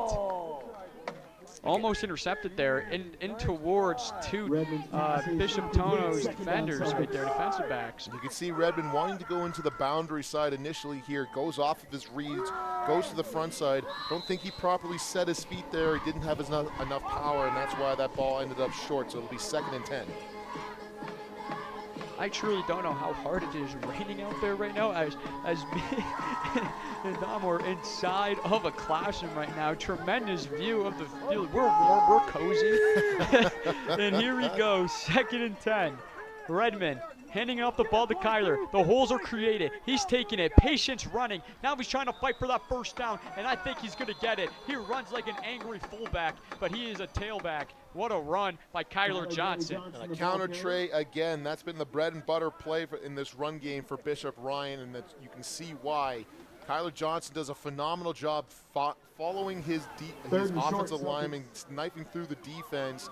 And they are going to say he is short, but a 3rd and 1 deep in Bishop Tonnos territory. Have to go for it. That means you can go for it and feel pretty confident even if you don't get it. Especially you can hand it off back to Kyler Johnson, especially how hungry he has been running it in this game, especially on this drive. That was a hungry run, and that's just unlucky that they give him an extra yard. But let's see what they do. Looks like new quarterback coming in for the sneak. And let's see if they won that. Let's see what they do. Let's see what the ref does. I do not. I think he's short. I don't think he got anything there. Let's see what the refs do. They're taking their sweet handy-dandy time right here. But I don't think he got it there. Let's see what they assign here. He needed to get just past the 35-yard line. Let's see what he did here. They bring it in. And great job by Bishop Tonnos to stuff him, but I think it's just that second effort, but I'm not 100% sure. And there was a flag on the play on the far side anyways, so let's see how they sort this situation out.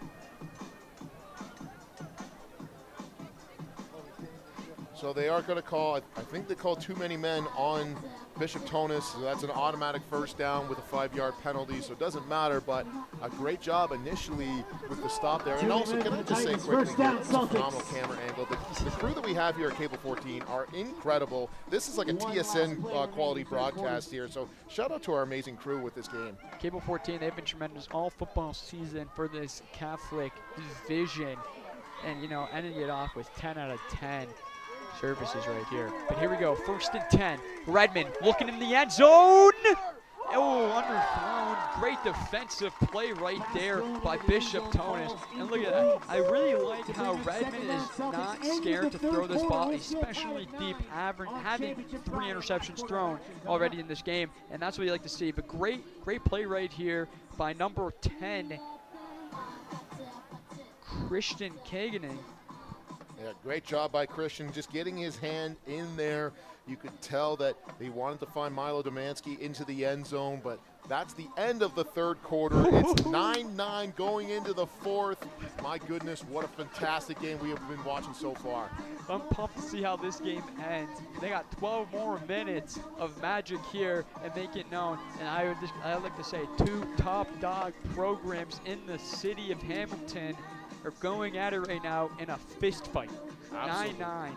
We call this a rock fight, just straight up. This is 2 defenses that have been playing great in a very much a bend but don't break style. Yes, both offenses have been able to chunk yards down the field, but they have kept them out of the end zone except for one time for each of them. This is a great defensive showing here so far, and the better defense is going to win. As they say, defense wins championships. Defenses do indeed win championships. Here we go to start off the 4th quarter. 2nd and 10. Redmond taking the snap. Redmond being patient in the pocket. A lot of pressure coming. He's just going to dink it up, and that's going to be incomplete.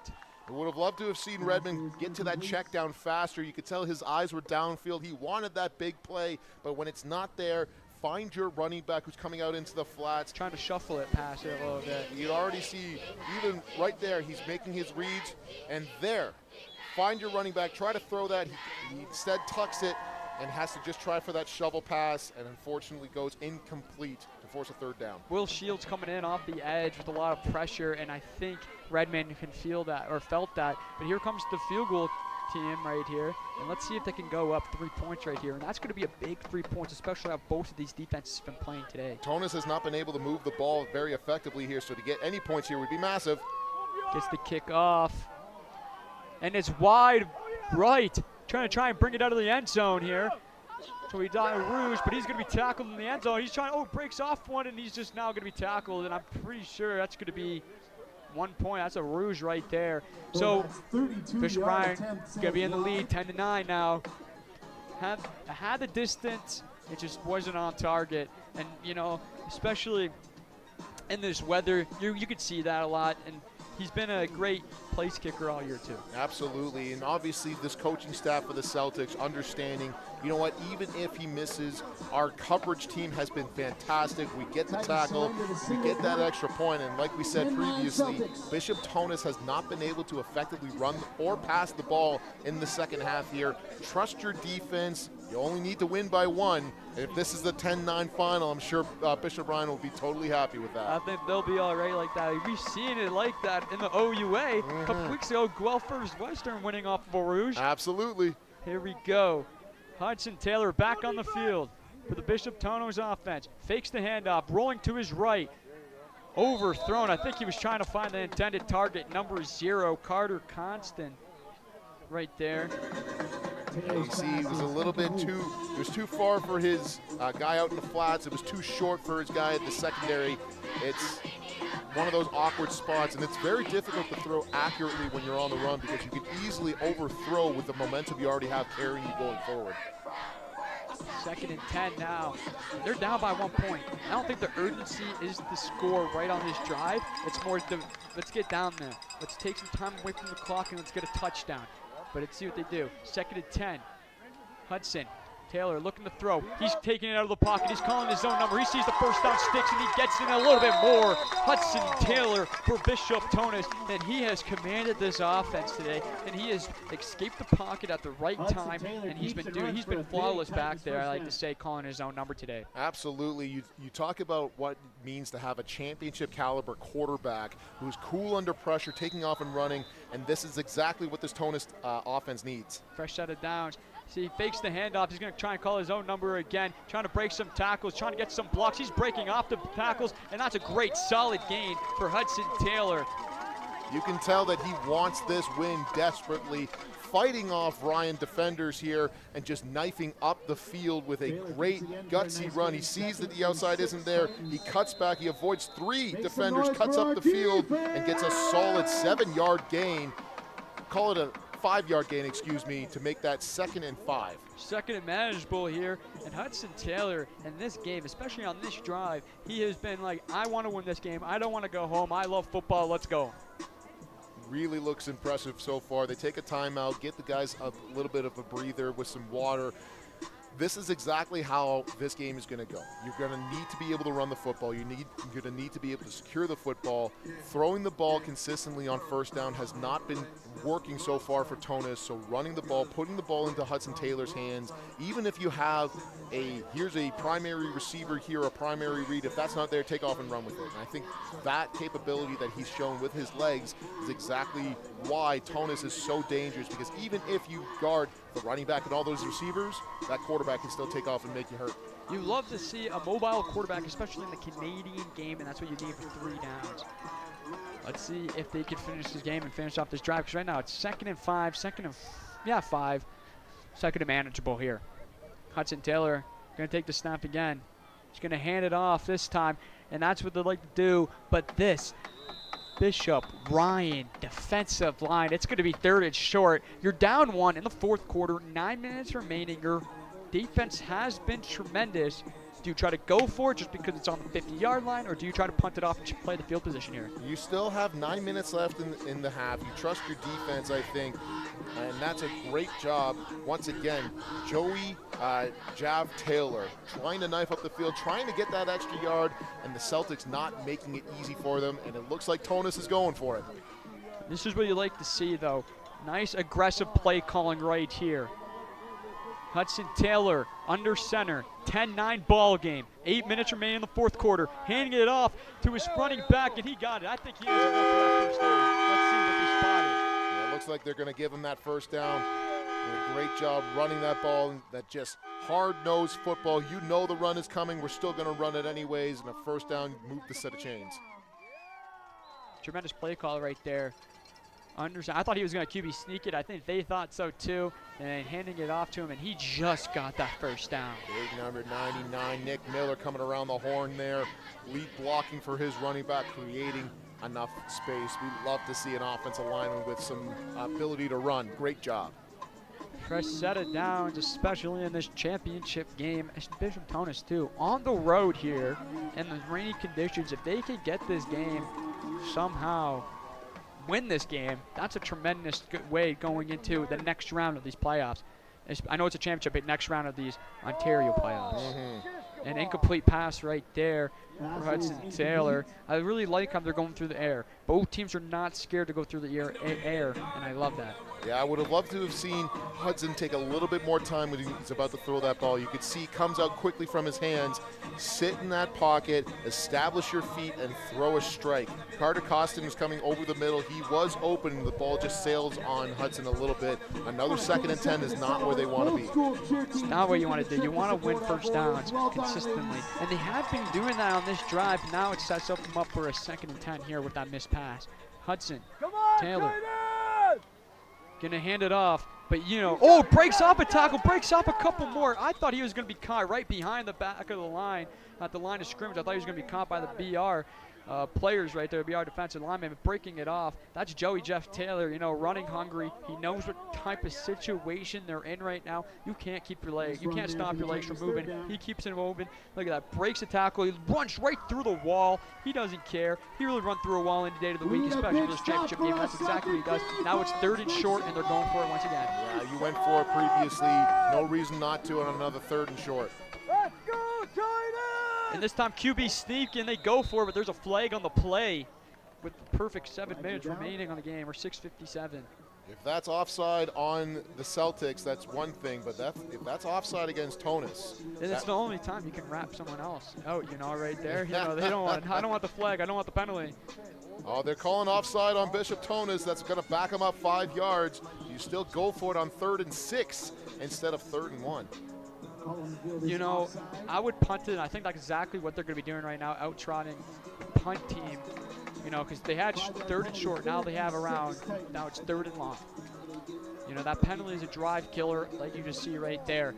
You learn, you're taught this from September, maybe August, depending on when the training camp opens up. Short yardage teams in situational football. Right now, just that play just didn't go their way. No, but still, 7 minutes left on the clock in the 4th quarter. You need your defense to step up big here like they have all year. You'll get this ball back and have another chance. He gets the punt off, and he's just going to punt it. And it's just going to be out of bounds. Dead ball. They don't want Ben Kingston to return, and I respect it. I respect the decision there. Yeah, a great job just limiting what they're able to do. Still punts it out right around, call it the 23-yard line. So still giving them the majority of the field to go down, not risking a return at all from Kingston with how dynamic he can be. Get your defense up and get them ready to go. I expect Redmond, as he's been this entire time, he's going to continue to throw the ball. Yeah. He has total confidence in his arm and his receivers. He's going to continue this way, and that offensive line in front of him has given him all day to throw. 100%. But this Bishop Tonnos defense too, I think in this second half, they still have been good, but they haven't been solid like they were in the first half. And we've seen them kind of giving up some yardage in the end of the first half, especially that big touchdown. They need to go back and play some hard-nosed football here if they want to give their offense a chance to get the ball back, and that's what they're going to do. 1st and 10, trying to catch and runs. But look at that. The defensive line right there woke up and closed that hole immediately, and we're talking about that. Oh, and now there's a flag on the play, and a late flag thrown into the game. And after that play, let's see what happens. But, great play by Bishop Tonnos right there, closing the holes instantly, and that's what you need. This defense needs to wake up and play some hard-nosed football. Yeah, great job by Bishop Tonnos and what they've been able to do, coming up and making a big tackle, and it looks like that additional penalty is on the Celtics, so that's going to march them down even closer under the shadow of their own goalpost here. You talk about a time you cannot afford to have a penalty, and because that was after the play, it's still 2nd down. 2nd down now, 2nd and long, 2nd and super long, on their own 15-yard line right now. That's a drive killer. Let's see how they get themselves out of here, because you are in your own red zone now. You're up 1 point with 6 minutes remaining. Do you want to throw it in your own red zone? But let's see. 2nd and long. Redmond is indeed throwing to the sidelines. Pass completed, but swarmed right to the ball is 2 Bishop Tonnos defenders right there, and that is great playmaking. Great play to push him out of bounds too by the Bishop Tonnos secondary right there. You talk about how important that play was. Santarami with a great catch And yes, he didn't get the first down, but because they got out of the shadow of their own goalpost, now there's no thought on, do I have to take the safety here and give the additional point to Bishop Tonnos? Now I've got a little bit more space, have Horvat kick this thing as hard and as far as possible, and a great job by Andrew Centorami to catch that ball and get them up the field a little bit more. Gives them room to punt this football away, but short. Bad snap, and he picks it up, and he still gets the punt off, a booming punt still, and it looks like he's going to be, that ball's going to go right out of bounds, but now there's a flag thrown on the play. Let's see what happens here, and it's going to be on the Bishop Tonnos right there, because it looks like number 22 did throw number 12 on the Celtics, threw him right out of bounds. You can tell both of these squads want this game so badly. This rivalry has been building all game long, and while they would have had the ball color on their own 46-yard line, now this is going to get pushed back. If this is an unnecessary roughness call, that's a 15-yard penalty. Yeah. And now you've got essentially the entire field to go if you want to get into field goal or touchdown range. You know, you're down 1 point. You can't be having those plays, but you cannot take those penalties right now, especially in the fourth quarter. Your season's on the line. You're down 1 point to a great Bishop Bryan football team, and you know those are costly penalties at the end of the day. Have to be smarter than that. Have to make sure that you're playing in between the whistles. But here we go. Hudson Taylor back out. 1st and 10.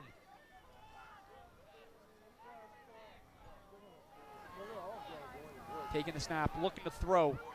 Throwing it to his check down to Jaff Taylor. Jaff Taylor trying to create a speed, cuts to the outside of the corner, and he's going to try and break a tackle, but that's a great play. That's a first down, a huge first down for Bishop Tonnos.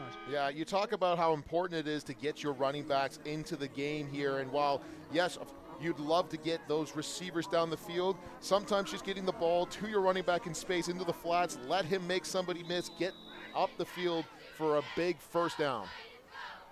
Tremendous play right there.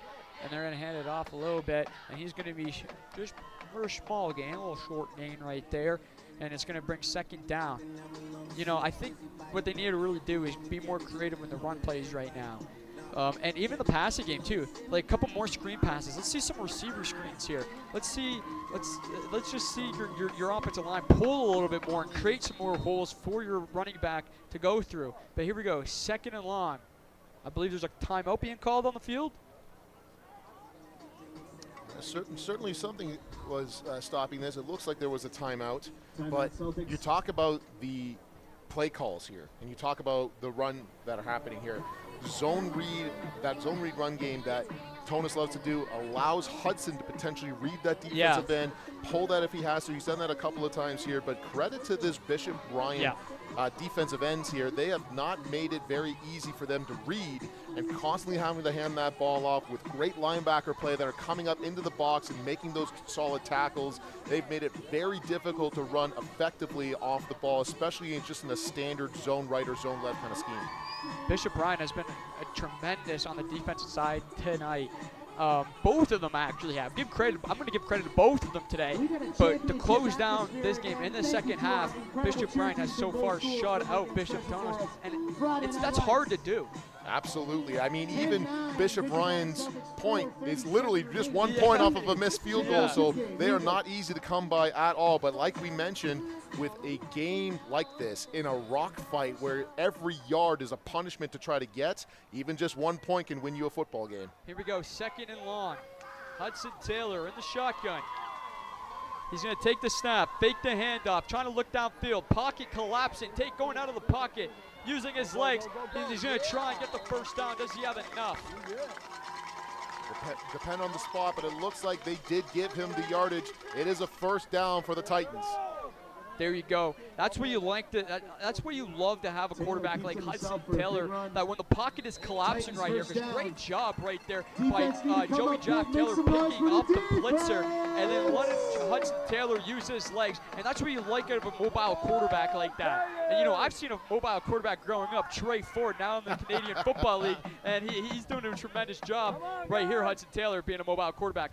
Alone in the backfield, taking the direct snap, trying to QB draw it, and he's going to be stopped immediately. Yeah, fantastic job by this Bishop Bryan defense.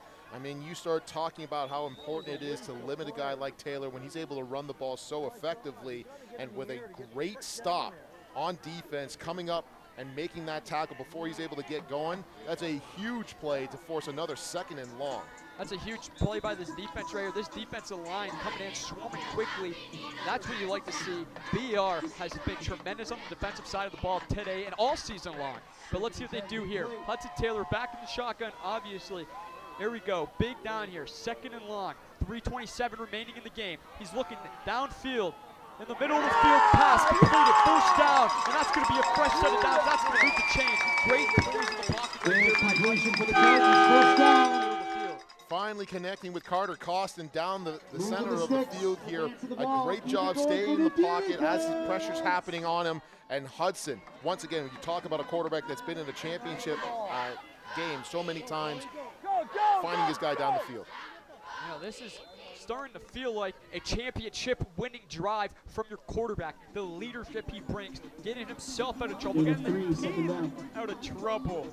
And then now he's here connecting over the middle to his star receiver. And let's go on 2nd and 10. Not scared to throw in the rain too. Weather is a tough thing to come by. Let's see what they can do here on 2nd and medium now. Great job by Joey Jaff-Taylor on that last play, running hard. Joey Jaff-Taylor has been tremendous in this game, also running hard. Taylor looking to throw, pocket collapsing, going up the middle, and the defensive tackles bring him down, but does he have enough? Looks like he is just at that line. It'll have to depend on the spot, but you can see Bishop Ryan with an all-out blitz trying to get through that line was Taylor, but a great job tackling and limiting him. They are going to make it 3rd down and very short. This could be the game right here if they don't get it. 2 minutes remaining, and he is just going to be short. Offensive line needs to give their quarterback Taylor here some more time to look at, go through his reads, go through his progression, and it's 3rd and short here. 2 minutes and 30 seconds remaining in the 4th quarter, championship game. Can BR have a massive stop here? Let's see what happens here. Motion out. Hudson Taylor taking himself, and I don't think he's going to have enough. I think he's stopped right here. I think he got stuffed. Let's see. He only needed about a yard. I don't know if he got it. It's very much going to depend on where this spot is by our referees. Let's see what they do here. They get it all sorted out. But I truly think Bishop Ryan, the Celtics, got the stop here. But let's see here. Look at that, motioning out, calling his own number, and it looks like he's short. But that could have been a second effort to get him through. I think that surge was just good enough. Like I said, he only needed about a yard, but you talk about a game of inches here. It looks like they're going to take the sticks out. And here comes the stick crew. Let's see what they do here. Here comes the... Wait, I think they're trying to bring the stick crew out? Yeah, they're trying to bring the stick crew out, but the stick crew are not other officials. I don't know if they know what to do here, so they're going to have to get guided out there.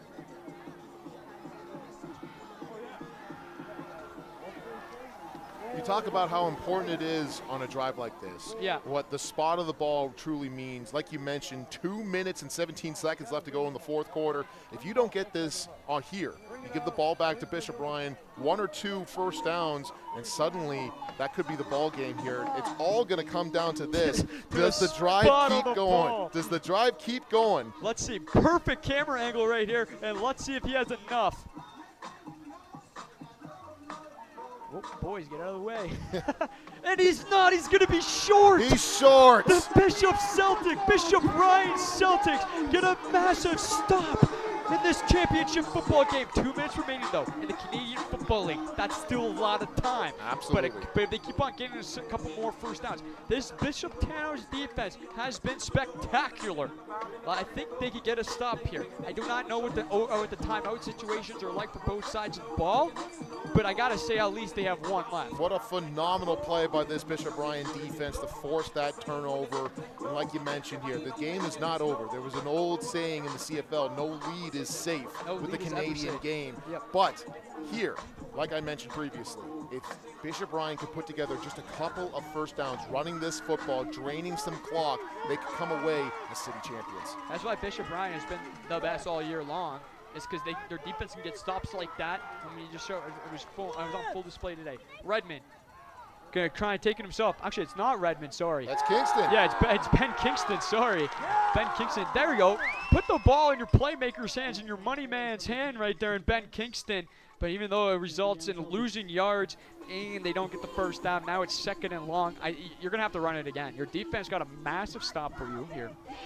If you give the ball back to Bishop Tonnos, I think you just put trust in your defense again because they have been tremendous and perfect in the second half. Well, you start looking at it here too. Well, yes, you want to run the ball, you want to run the clock. If you continue to lose yardage like this, yeah, you're going to be in the same position that you were previously where you're going to have to punt the ball out of your own end zone potentially. So neat to see what they're going to be doing here. Here we go. Redmond in the pocket, throwing it downfield. Incomplete, but is there any flag? There was a lot of contact downfield, and there's no flag being thrown. No flags thrown. Outstanding coverage there by the Titans, forcing a 3rd down. They try to take a shot to ice the game, and they come up short. I love the aggressiveness from the Bishop Ryan coaching staff, but you need to run the clock, and you see how there was a lot of pressure right there, but there was actually not quite. Sorry, I'm going to eat my words here. That was a great defensive stand right there by Bishop Tonnos, and that is what you like to see now. Bishop Ryan has to punt from their own goal line. Everybody in! Here we go. And now there's a whistle being blown. This is coming to be an exciting end to this game right here. What a great game. With a minute 36 left on the clock. 1-point game. Bishop Tonnos is going to get the ball back. The Titans. Yeah, Bishop Tonnos. It looks like somebody took a timeout here as they're trying to get things sorted. I don't know if the Celtics had every guy that they wanted here on that punt team, but you talk about a few big plays. They've all been really big plays, but when there's only a minute 36 left on the clock, they feel a little bit bigger. Especially in this 4th quarter. It's only been 1 point scored in the second half. Points are so hard to come by. You talk about if there's ever going to be a time where you're looking at a potential punt block scenario here by Bishop Tonnos, if you go all out, the past few long snaps have not been solid into your kicker's hands. If it takes them any longer than normal, and they're coming after him, this could be a huge play. I think they do it right here. It's 3rd and long. I think they send a lot of pressure to block it. Short snap right there in the hands, but he gets it off. Long punt. Right in the hands of Bishop Tonnos. He secures it. This time you just got to protect the ball. Finds a hole. Great return right there. And it's going to set Hudson Taylor in this offense in some decent field position. But you get to the point where it's only seconds remaining. Let's say it's 3rd and long. You got to let your kicker at least attempt it if he has a strong enough leg. And hopefully for a Rouge, overtime. Absolutely. Something here. But first, eyes on the prize, touchdown. You talk about every single kid when you're coming up and you're daydreaming, you're playing with your friends. You're never talking about what it means like 1st and 10 from the opening kickoff. It's 4th quarter. It's a minute 30 left in the championship game. This is exactly where everybody wants to be. Here we go. Hudson Taylor in the shotgun. He's going to call his own number again. He's been doing that a lot in this 4th quarter, and he's only going to get 1 yard. A great stop by a Bishop Ryan defense with Hudson Taylor running the ball. Yes, he is so dynamic, but that means that there's an extra blocker. As you can see, Joey Jaff Taylor trying to make that block there, but a great job. What a stop by Andrew Miko coming out from that linebacker spot, and the huge tackle to force a 2nd and 9. Andrew Miko has been a stellar star player on this Bishop Ryan defense, and here we go, 2nd and long. Hudson Taylor looking back to throw.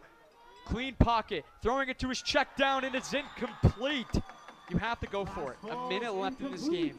3rd and long. You have to go for it. Trying to find Joey Jaff Taylor down low, and if he just completed this pass, he could have broken off for something for a couple yards, couple big yards. Because the only person in the area was number 11 and 12. But it could have been 3rd and manageable now, but now it's going to be 3rd and long. It's 3rd and 9. You're too far to kick a field goal here. This is the game, ladies and gentlemen. This is indeed the game right here, I believe, with a minute left. Right here, Hudson Taylor, pressure on Bishop Tonnos. They do not want to go home. Hudson Taylor taking the snap, looking downfield in the middle of the field, incomplete. The Bishop Ryan Celtics with another ginormous stop. 58 seconds remaining in this game. Can their defense get one more stop? I don't know. But I think that's the game. I think the offense knows. Great read by Hudson Taylor. He could have had a couple more seconds to go through his progression right there. Massive stop. One first down seals the game. What an incredible job by the Celtics defense. You can see that ball is thrown right over the middle here, right into the teeth of that Bishop Ryan defense in that secondary, and another big play. We've been saying his name all game. Jacob Gradalis with a huge knockdown here to force another turnover and have Bishop Ryan with the ball. 58 seconds left in the fourth quarter. I think Bishop Tonnos still has a timeout or two. If they can get another first down, like you said, this is game over. Redmond taking the hand off. Oh, hands it off, sorry. Good, solid gain right there by Kyler Johnson. 53 seconds, clock is ticking. Bishop Ryan Celtics, they're getting excited. But the clock in Canadian football, the game is not over until you see those zeros on the scoreboard. And especially in a close game right here, you don't want to throw it. I would say run it one more time. Let's see if Kyler Johnson can create the first down with his feet. Absolutely. You talk about how important every single play, every single second is. With another timeout here, 53 seconds left. It's second and call it 8. Your defense has to come up with another big stop. And Kyler Johnson has been running like a man possessed all game long, putting his head down, putting his shoulder down, running through guys to try to get first downs. If he gets a first down here, you can be confident that that game is over. If they stop him and limit the gain and force them to punt, you're in a very, very tough spot. But it's not over until the clock hits 0-0-0. 53 seconds remaining. Second and long. Redmond gonna hand it off. Kyler Johnson's gonna try and find a hole. Bishop Tonnos is gonna stuff him. They're gonna get the ball back. And oh my goodness, what an ending we have here. But if Hudson Taylor can show off, if he's truly clutch, let's see what he can do. It's not gonna be much time left. It's gonna be score, score, score. Come on, can they do it? But it's third and long now. Gonna have to punt it off. 48 seconds remaining in the game. You're going to be deep in your own end. You're going to force Hudson Taylor to have to throw the ball. Yep. And we've already seen he's got the arm. He can push the ball down the field. But you've got to be careful. You have got to take care of this football if Tonnos wants any chance. And once again, you're only down by 1 point. Yeah. So even if you get close, you just kick that ball yourself. As long as it goes through the end zone, we're tied up, you go to overtime. Even if they're around here at like the 40 or 30 and they know they don't have a strong enough place kicker to kick the field goal, you punt it in the back of the end zone. Absolutely. But let's see what they can do here. I know the snaps have been low for the punter. If he just gets away from him, it could just be dangerous, and Bishop Tonnos can start in enemy territory right away. Haven't seen a punt block yet. We'll see if they come this time. Let's see what they do. Low snap once again. Gets it off quick. He knew what he had to do. Great punt. Pushing him. Boom! Trying to muff the punt. Oh, he couldn't bring it in. He couldn't hang it in. Now it's going to be deep in their own territory with 33 seconds remaining. I got speechless there. Oh my God. Oh no, he muffed the punt. No, hop on it. Again, Jacob Gradalis with another big play. He runs down the field and forces the Tonnos returner to make a decision. He decides to just fall on the ball to be safe. But a huge play here, muffing that ball, and you see Gradalis as that long snapper. He's coming free, and he's putting pressure on that return. And now Bishop Tonnos has the ball. They have 37 seconds left, but they're in their own end. They got to get out. Hudson Taylor's going to be forced to throw this ball. First and 10. Clean pocket so far. Throwing in the middle of the field. Pass completed. Down at around the 40, I'll say 39-yard line. They don't have any timeouts left. They've got to move. Got to be tempo. Hurry up offense here. No huddle two. Let's go. 34 seconds remaining. Hudson Taylor. This is where champions are made of, and the whistles are being blown. What is the reasoning? It's getting loud in here. It's getting loud, you can tell. Hey, it's been raining, it's been cold all game, and the stands have been filled. The fans are out to watch this game. This is an electric atmosphere at Celtics Stadium, and it looks like they're trying to get the stick crew ready, I believe. Well, yeah, when you do hurry up offense, like now you're running down, clock, trying to save time and run a play. This actually blesses them, though. Absolutely. You get that ability to just take a breath and try to get things going here. I think they're going to be trying to add 2 seconds on the clock right here. And yeah. get the stick crew figured out also. I think the chain might be caught up in something. There's everything happening in this game here, folks. But this is perfect for Bishop Tonnos now. They can finally calm down, really think about it. Probably call it, think about the play here. Calm down. Now let's go. Let's go, boys. It's 35 seconds remaining in the game. Let's see it. And that's perfect for them. And now they're getting their stick crew situated, and they do. Now let's play some football here. 35 seconds remaining. Oh my goodness, what an ending we have here. Anyway, this game ends. This has been an outstanding football game. A really gritty game. This is what you like to see. 1st and 10, fresh set of downs. Hudson Taylor. This is what champions are made of on this drive right here. 35 seconds remaining in the 4th. Hudson Taylor looking to throw. Pressure coming off the edge, and he's going to break the tackle. He gets tackled, but it's going to be for no game. They got to hurry up. The clock's going to continue any moment now. 26 seconds remaining in this game. He feels the pressure coming off the edge, so then he goes, oh, I got to go in the middle. But that's the great play right there by, I think that was, who was that? What number was that? Was that 61 again or no?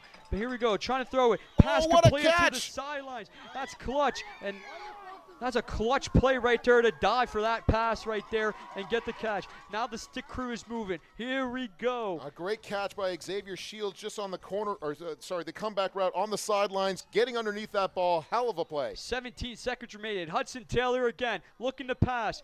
Down in the middle of the field. Oh, almost intercepted. Oh my gosh. Almost intercepted. 11 seconds remaining. 10.3 to be exact on the clock. And he saw the championship right there. He saw the game-sealing interception in his hands, and it just couldn't come up. But the great job right here, cutting it off. A fantastic read by that linebacker. Again, we're talking about Jacob Gerjalis. She steps in front of the route that's there and almost comes away with the interception. 10 seconds remaining here. Hudson Taylor having a tough time throwing the ball so far in this game, but there's been 2 clutch plays happen. Here we go. Hudson Taylor in the pocket. Pressure's there. He feels in the back. He's on the run. 4 seconds remaining out of the bounds. You got to send everybody to the end zone right here. You have to send everybody. Does he have a strong enough arm? We're about to find out right here. And this is now going to be a 3rd down. Game on the line right here. You're down by 1. You have to send everybody to the house because I don't think they have a strong enough punter to punt it from their own end all the way in the back of the end zone. No, but what I would expect them to do here, you don't have to get all of this yardage back. Even if it's a simple crossing route, get that ball to your receiver. As he's on the run, he can still punt that ball. Yeah, he can still punt it. And he can still get it through the end zone. All you need is somebody to just get into range to kick that ball through the end zone and get that single point. I think you do it in the middle of the field or because you don't want to get pushed out of bounds when you do, and I think the Celtics know that and recognize it by do a couple slants. But here we go. Hudson Taylor throwing it deep. And it's incomplete. That's the game. The Bishop Ryan Celtics are your Catholic champions of this year of 2025. What a season, storybook season. They move on. What a season, what a game, a gritty matchup right there. And this is why the Catholic division of Hamilton is one of the best, if not the best, in Ontario. Wow, what a game. Unbelievable game.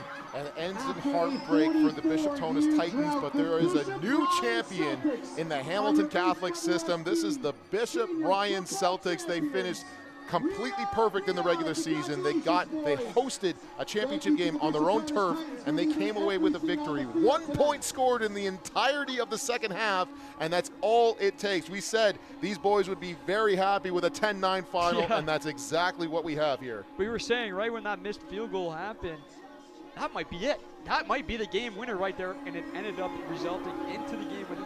This Bishop Ryan Celtics team finally being crowned the new champions. There's a new top dog in town in Hamilton, and it's Bishop Ryan Celtics. Great job by the coaching staff that they did this year. great job by this team. And you know they all had one mission at the start of the year, win this championship. And that's exactly what they did. They had to go through a tough team in Bishop Tonnos. They were the former top dogs. And then they do it. They beat them at home.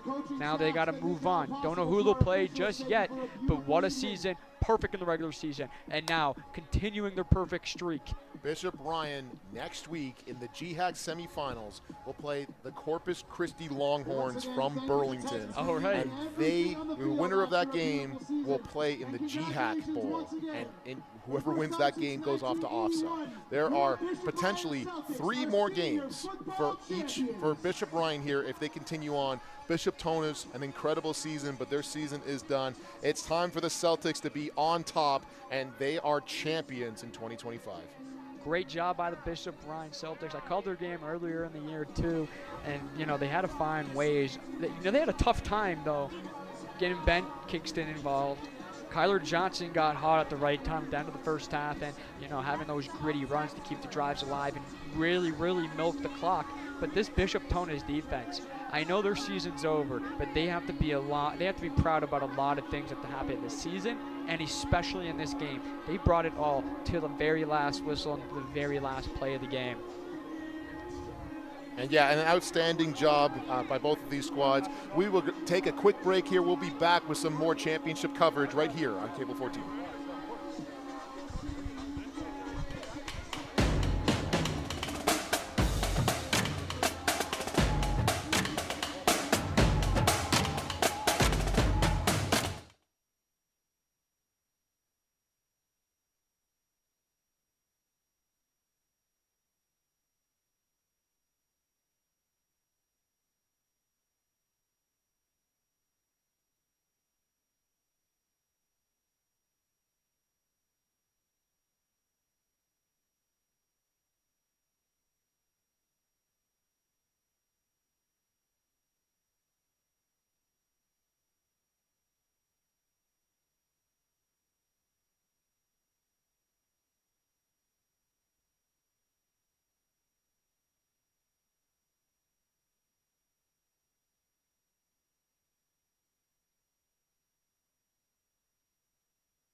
On behalf of all of us here at Bishop Ryan Catholic Secondary School, thank you so much for joining us. Canadian football, man. Canadian football. What an outstanding game. 1 point scored in the second half entirely.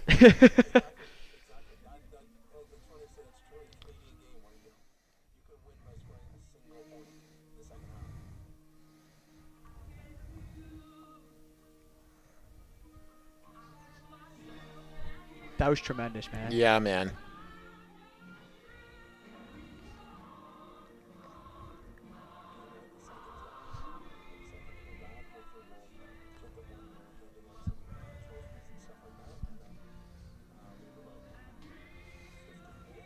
Okay. Yeah, I think they're just actually getting ready right after these handshakes right now. Yeah. All right. Oh, right now? Right after? You want us on camera? Like right now? Cool. Okay, sounds good, yep. And then we'll go to the field? Sweet. Beauty.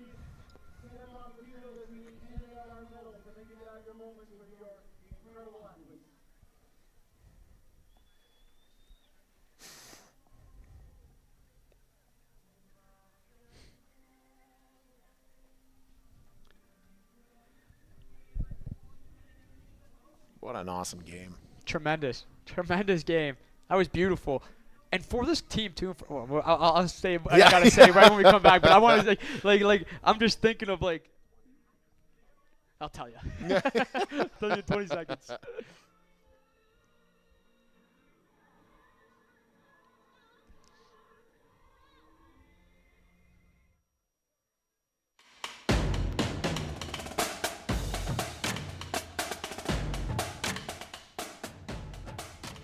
What a tremendous game. Welcome back, guys, as the trophy presentation is just about to happen shortly.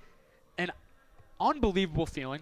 for the Celtics team, for the Celtics coaching staff.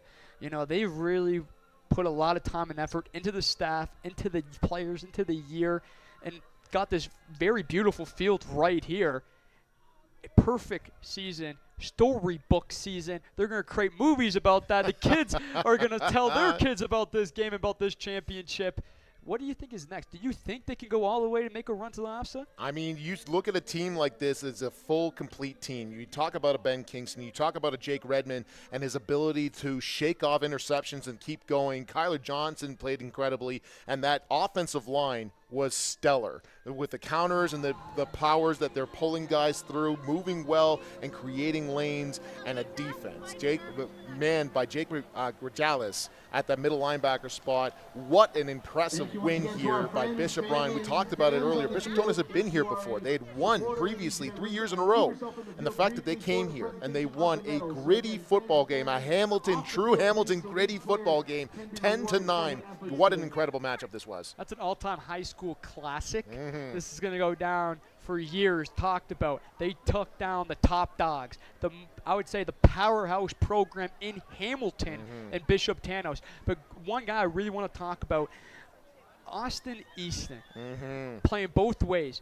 Big defensive tackle, big offensive guard. They were running right behind him, and that's why Kyler Johnson really got his motor going, and then he was stuffing the run. That's why Bishop Tonnos was having such a tough time running the rock right there. Just a tremendous player right there, and I really hope he got the recognition that he deserved. Absolutely. Love to give a big man a shout-out, and Austin played a phenomenal game. If you're wondering why those Bishop Ryan linebackers were so free and coming up to stop the run, it's because they had a big Austin in front of them, Tim, demanding a double team from this offensive line and making sure that they can't get off and block linebackers. They came up and utilized him perfectly. The entirety of the big crew on that offensive and defensive line for Bishop Ryan played phenomenally. They weren't able to run the ball up the middle at all on that defense, and running behind those horses, like we said, on those counter plays, on those power plays where you're pulling guys across the line.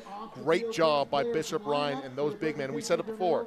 The offensive line, whoever has the better one, is going to win this football game, and today that was Bishop Ryan. Bishop Ryan did indeed win the battle of the trenches, won the battle of the big boys, and that's what you like to see, and that's true Hamilton football right there. Absolutely. And then now let's see if the hometown Hamilton Tiger Cats can get a win this weekend. Let's see it in the blackout game against the Montreal Alouettes.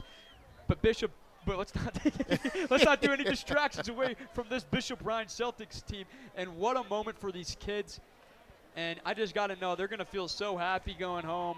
All their hard work is finally not going unnoticed. Bishop Tonnos, on the other hand, I have been on the other hands of losing championships or getting knocked out of playoffs, and it's not the greatest feeling. Some of those kids, it could be their last time playing football. Hopefully not. And that's how they're going to end their high school careers for some of them. Got to feel for them at the same time, but they're going out knowing that they were a powerhouse for the past couple of years, but now just a new top dog has entered Hamilton. Absolutely. The Bishop Tonnos Titans are a phenomenal team. They're coached very well, but now is the time for the Celtics. As you can see, the Tonnos Titans, they're obviously distraught here. They were just that close to coming back into winning in this game, but the Celtics showed out as the better team here. The perfect season remains as they continue on into the GHAC playoffs now. But what an incredible job from top to bottom by this entire Bishop Ryan team. The players played phenomenally. The coaches called up a great game, and this was a thriller from start to finish. And what I think the difference maker was, too, for how their offense has moved is they have two offensive coordinators. They have two offensive co-coordinators. Yes. And, when you have two brains going at it for the offensive mind right there, it's hard to lose football games, especially with this coaching staff has. Great head coach and two great offensive-minded offensive coaches. In my experience, you have to be very careful when you've got two co-coordinators, because if ego becomes a play there, one guy says, I want to call this player, I want to call this play, that can be a problem. Obviously, there is none of that here. What a fantastic called game. What a great season for Bishop Ryan, and it's not over yet. A 10-9 final in a championship game. As you can see, Bishop Tonnos getting their silver medals here. What a phenomenal season. These are a great group of young men who played their hearts out in this game, and nobody should have their head down. This was a phenomenal game on both sides. You know, it's going to stink. Losing sucks. I'm going to be totally honest. Yep. Losing is the worst feeling in the world. But some of these kids on this Bishop Tonnos offense and defense, just on this Bishop Tonnos defense, or on this Bishop Tonnos team, sorry. It was tough getting out of there. They're going to continue playing their football career. Now they got to focus on their offseason, getting stronger. Some of them are going to youth sports. Some of them are going, probably staying in the hometown, playing for the McMaster Marauders next season. Now, football, yes, the season's done, but now you still got work to do. Now they got to focus on doing that. The offseason program, get stronger. You know, if you're not getting big in the youth sports, you know, you're going to get passed around a little bit. So you got to do. You've known, you know, you guys got to be tough, physical, and you got to be ready for youth sports because it's such a fast game. Absolutely, and you know that this is going to fuel the Titans that are coming back. They're going to want to get back into this championship game, and they're going to want to play their absolute hearts out so that they can truly be champions once again. But a phenomenal job by the Titans. What a great season they had. And now it's time for the gold medals for the Bishop Ryan Celtics. This is what you like to see. This is what you worked for from all the way. I'm going to guess their training camp started in August, and now they finally get some nice little chains on them now. The gold medals. You know, that's what you like to see. And you see how happy they are right now. And you know what a gritty game. This is just the definition of Hamilton football in the rain. Two tough defenses, strong running games. You know, there was turnovers on both sides of the ball today. It wasn't the cleanest game. It was Hamilton football. Absolutely, but this was an incredible game by both sides. I think this Bishop Ryan offense is multifaceted in a lot of ways. I would have loved to have seen them get the ball to Ben Kingston a little bit more often like we were saying here, but with the running capabilities that everybody showed, with how Kyler Johnson was following, and we talk about that big offensive line. Offensive linemen don't get their shout-outs nearly enough. At center, Dalen Janvo. At guard, Austin Eason. At the other guard, Cruz DeSantis. At left tackle, Gavin Peterson, and at right tackle, Daniel Ilubaju. A fantastic job by the big man up front, and that's a huge reason why the Celtics are champions today. And then the defensive tackle, too, Austin Eason. He plays both ways. You were just giving him a shout-out, but Julian Cookie. Yes. What a tremendous game that he has played this evening. And, you know, winning the battle of the trenches. It means so much. If you don't have a good offensive line, you can't protect your prize. You can't protect your gold, your quarterback. You have a good defensive line, you can get to the gold. You can get to the diamonds. And that's exactly what this Bishop Ryan Celtics have. Absolutely, and they are champions today. They are Hamilton Catholic champions, and they've deserved what an incredible game that they had on their own home field in front of their own home fans. As you can see, the coaching staff even starting to get emotional with how much it means to them. And this is an incredible game from start to finish, and what a magical season that still is continuing on. You know, they've worked so hard for this, especially I'm a coach myself back in Niagara Falls, and winning feels great. Yes. But winning with a special group like this, like we were talking, the coach did say when we were talking to him before the game that he knew how special this team was they didn't have an attendance issue this year. They didn't have anything that just set them apart. Like they had a perfect group. That's what he said. They had a perfect group, didn't have an attendance issue, and he knew they were special. And this is what you like to see, winning championships with a special group, and winning feels great. On the other hand, I've lost a lot of football games. You know, I've been knocked out of the playoffs. That sucks. That's the worst feeling ever, and I can feel for Bishop Tonnos. But right now, winning championships for Bishop Ryan right here, they're the kings of the school right now. Absolutely. They worked their tails off from those hot days in August with training, and like Coach said before, training at St. John de Brebeuf, training at Mohawk while this field was getting finished.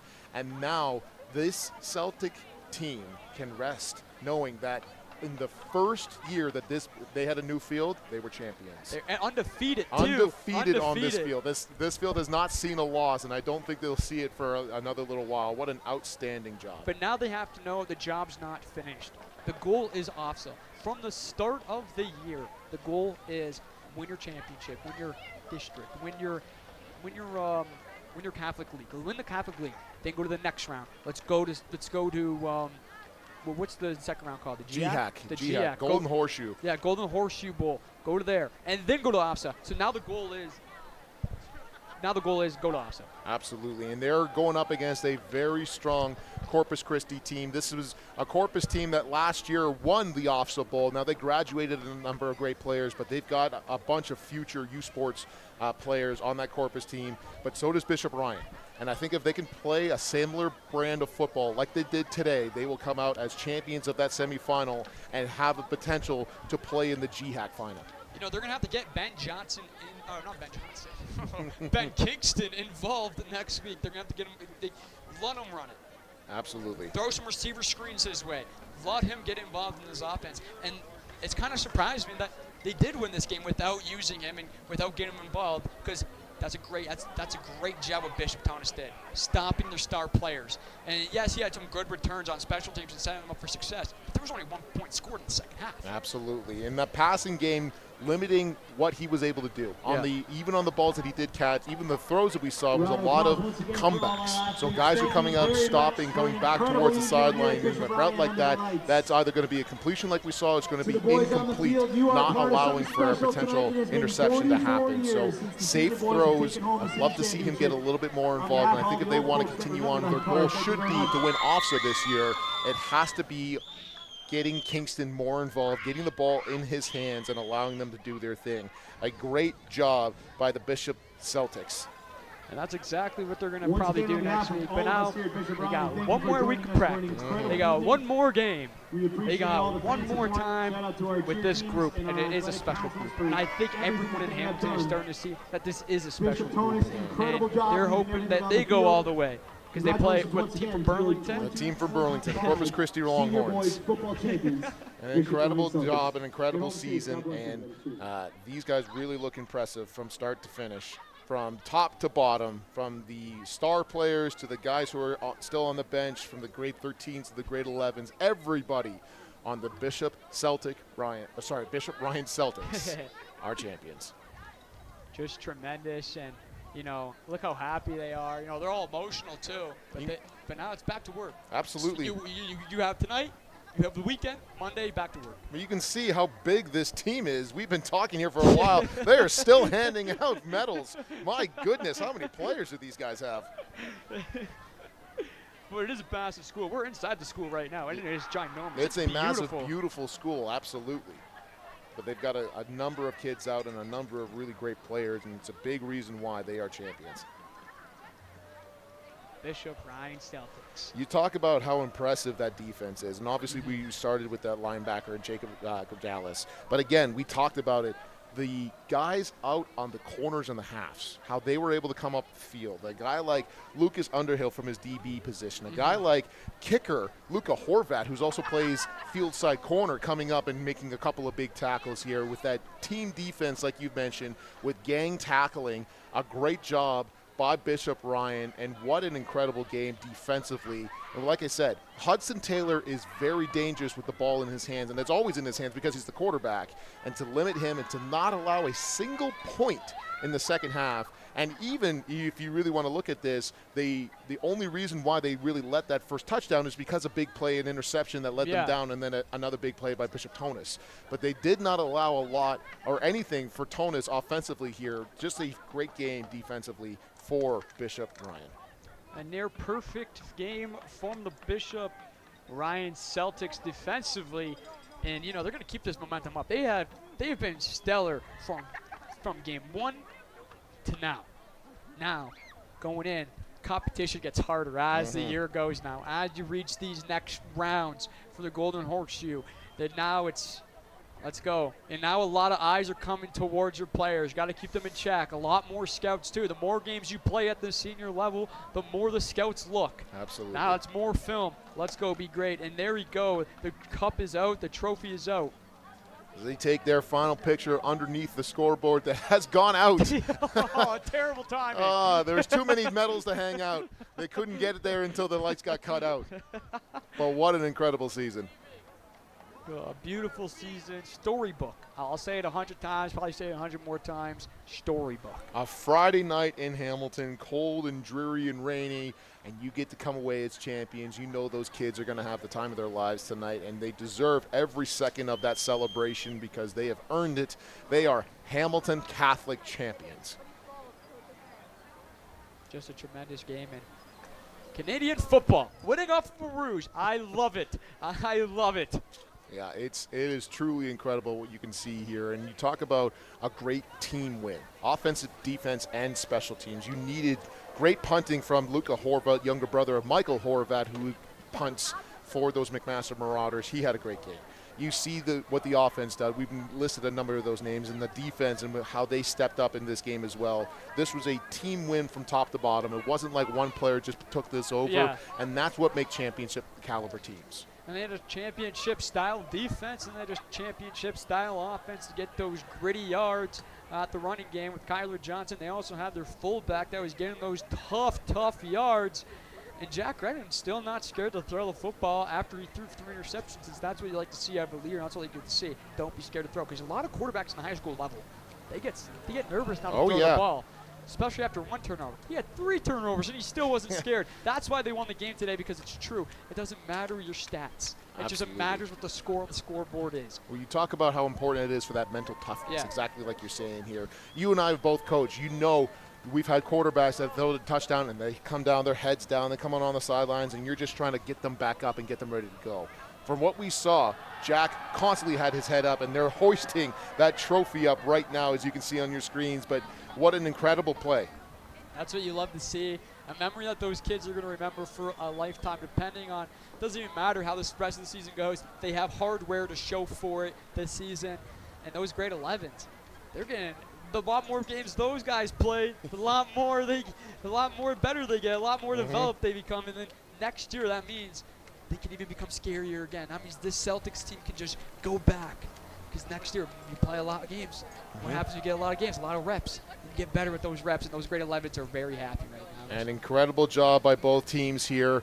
From all of us here at Cable 14, from Daniel, from myself, this was an incredible matchup. Thank you so much for spending your Friday night watching Hamilton High School football. Bishop Ryan Celtics are the champions, and you saw it right here at Cable 14.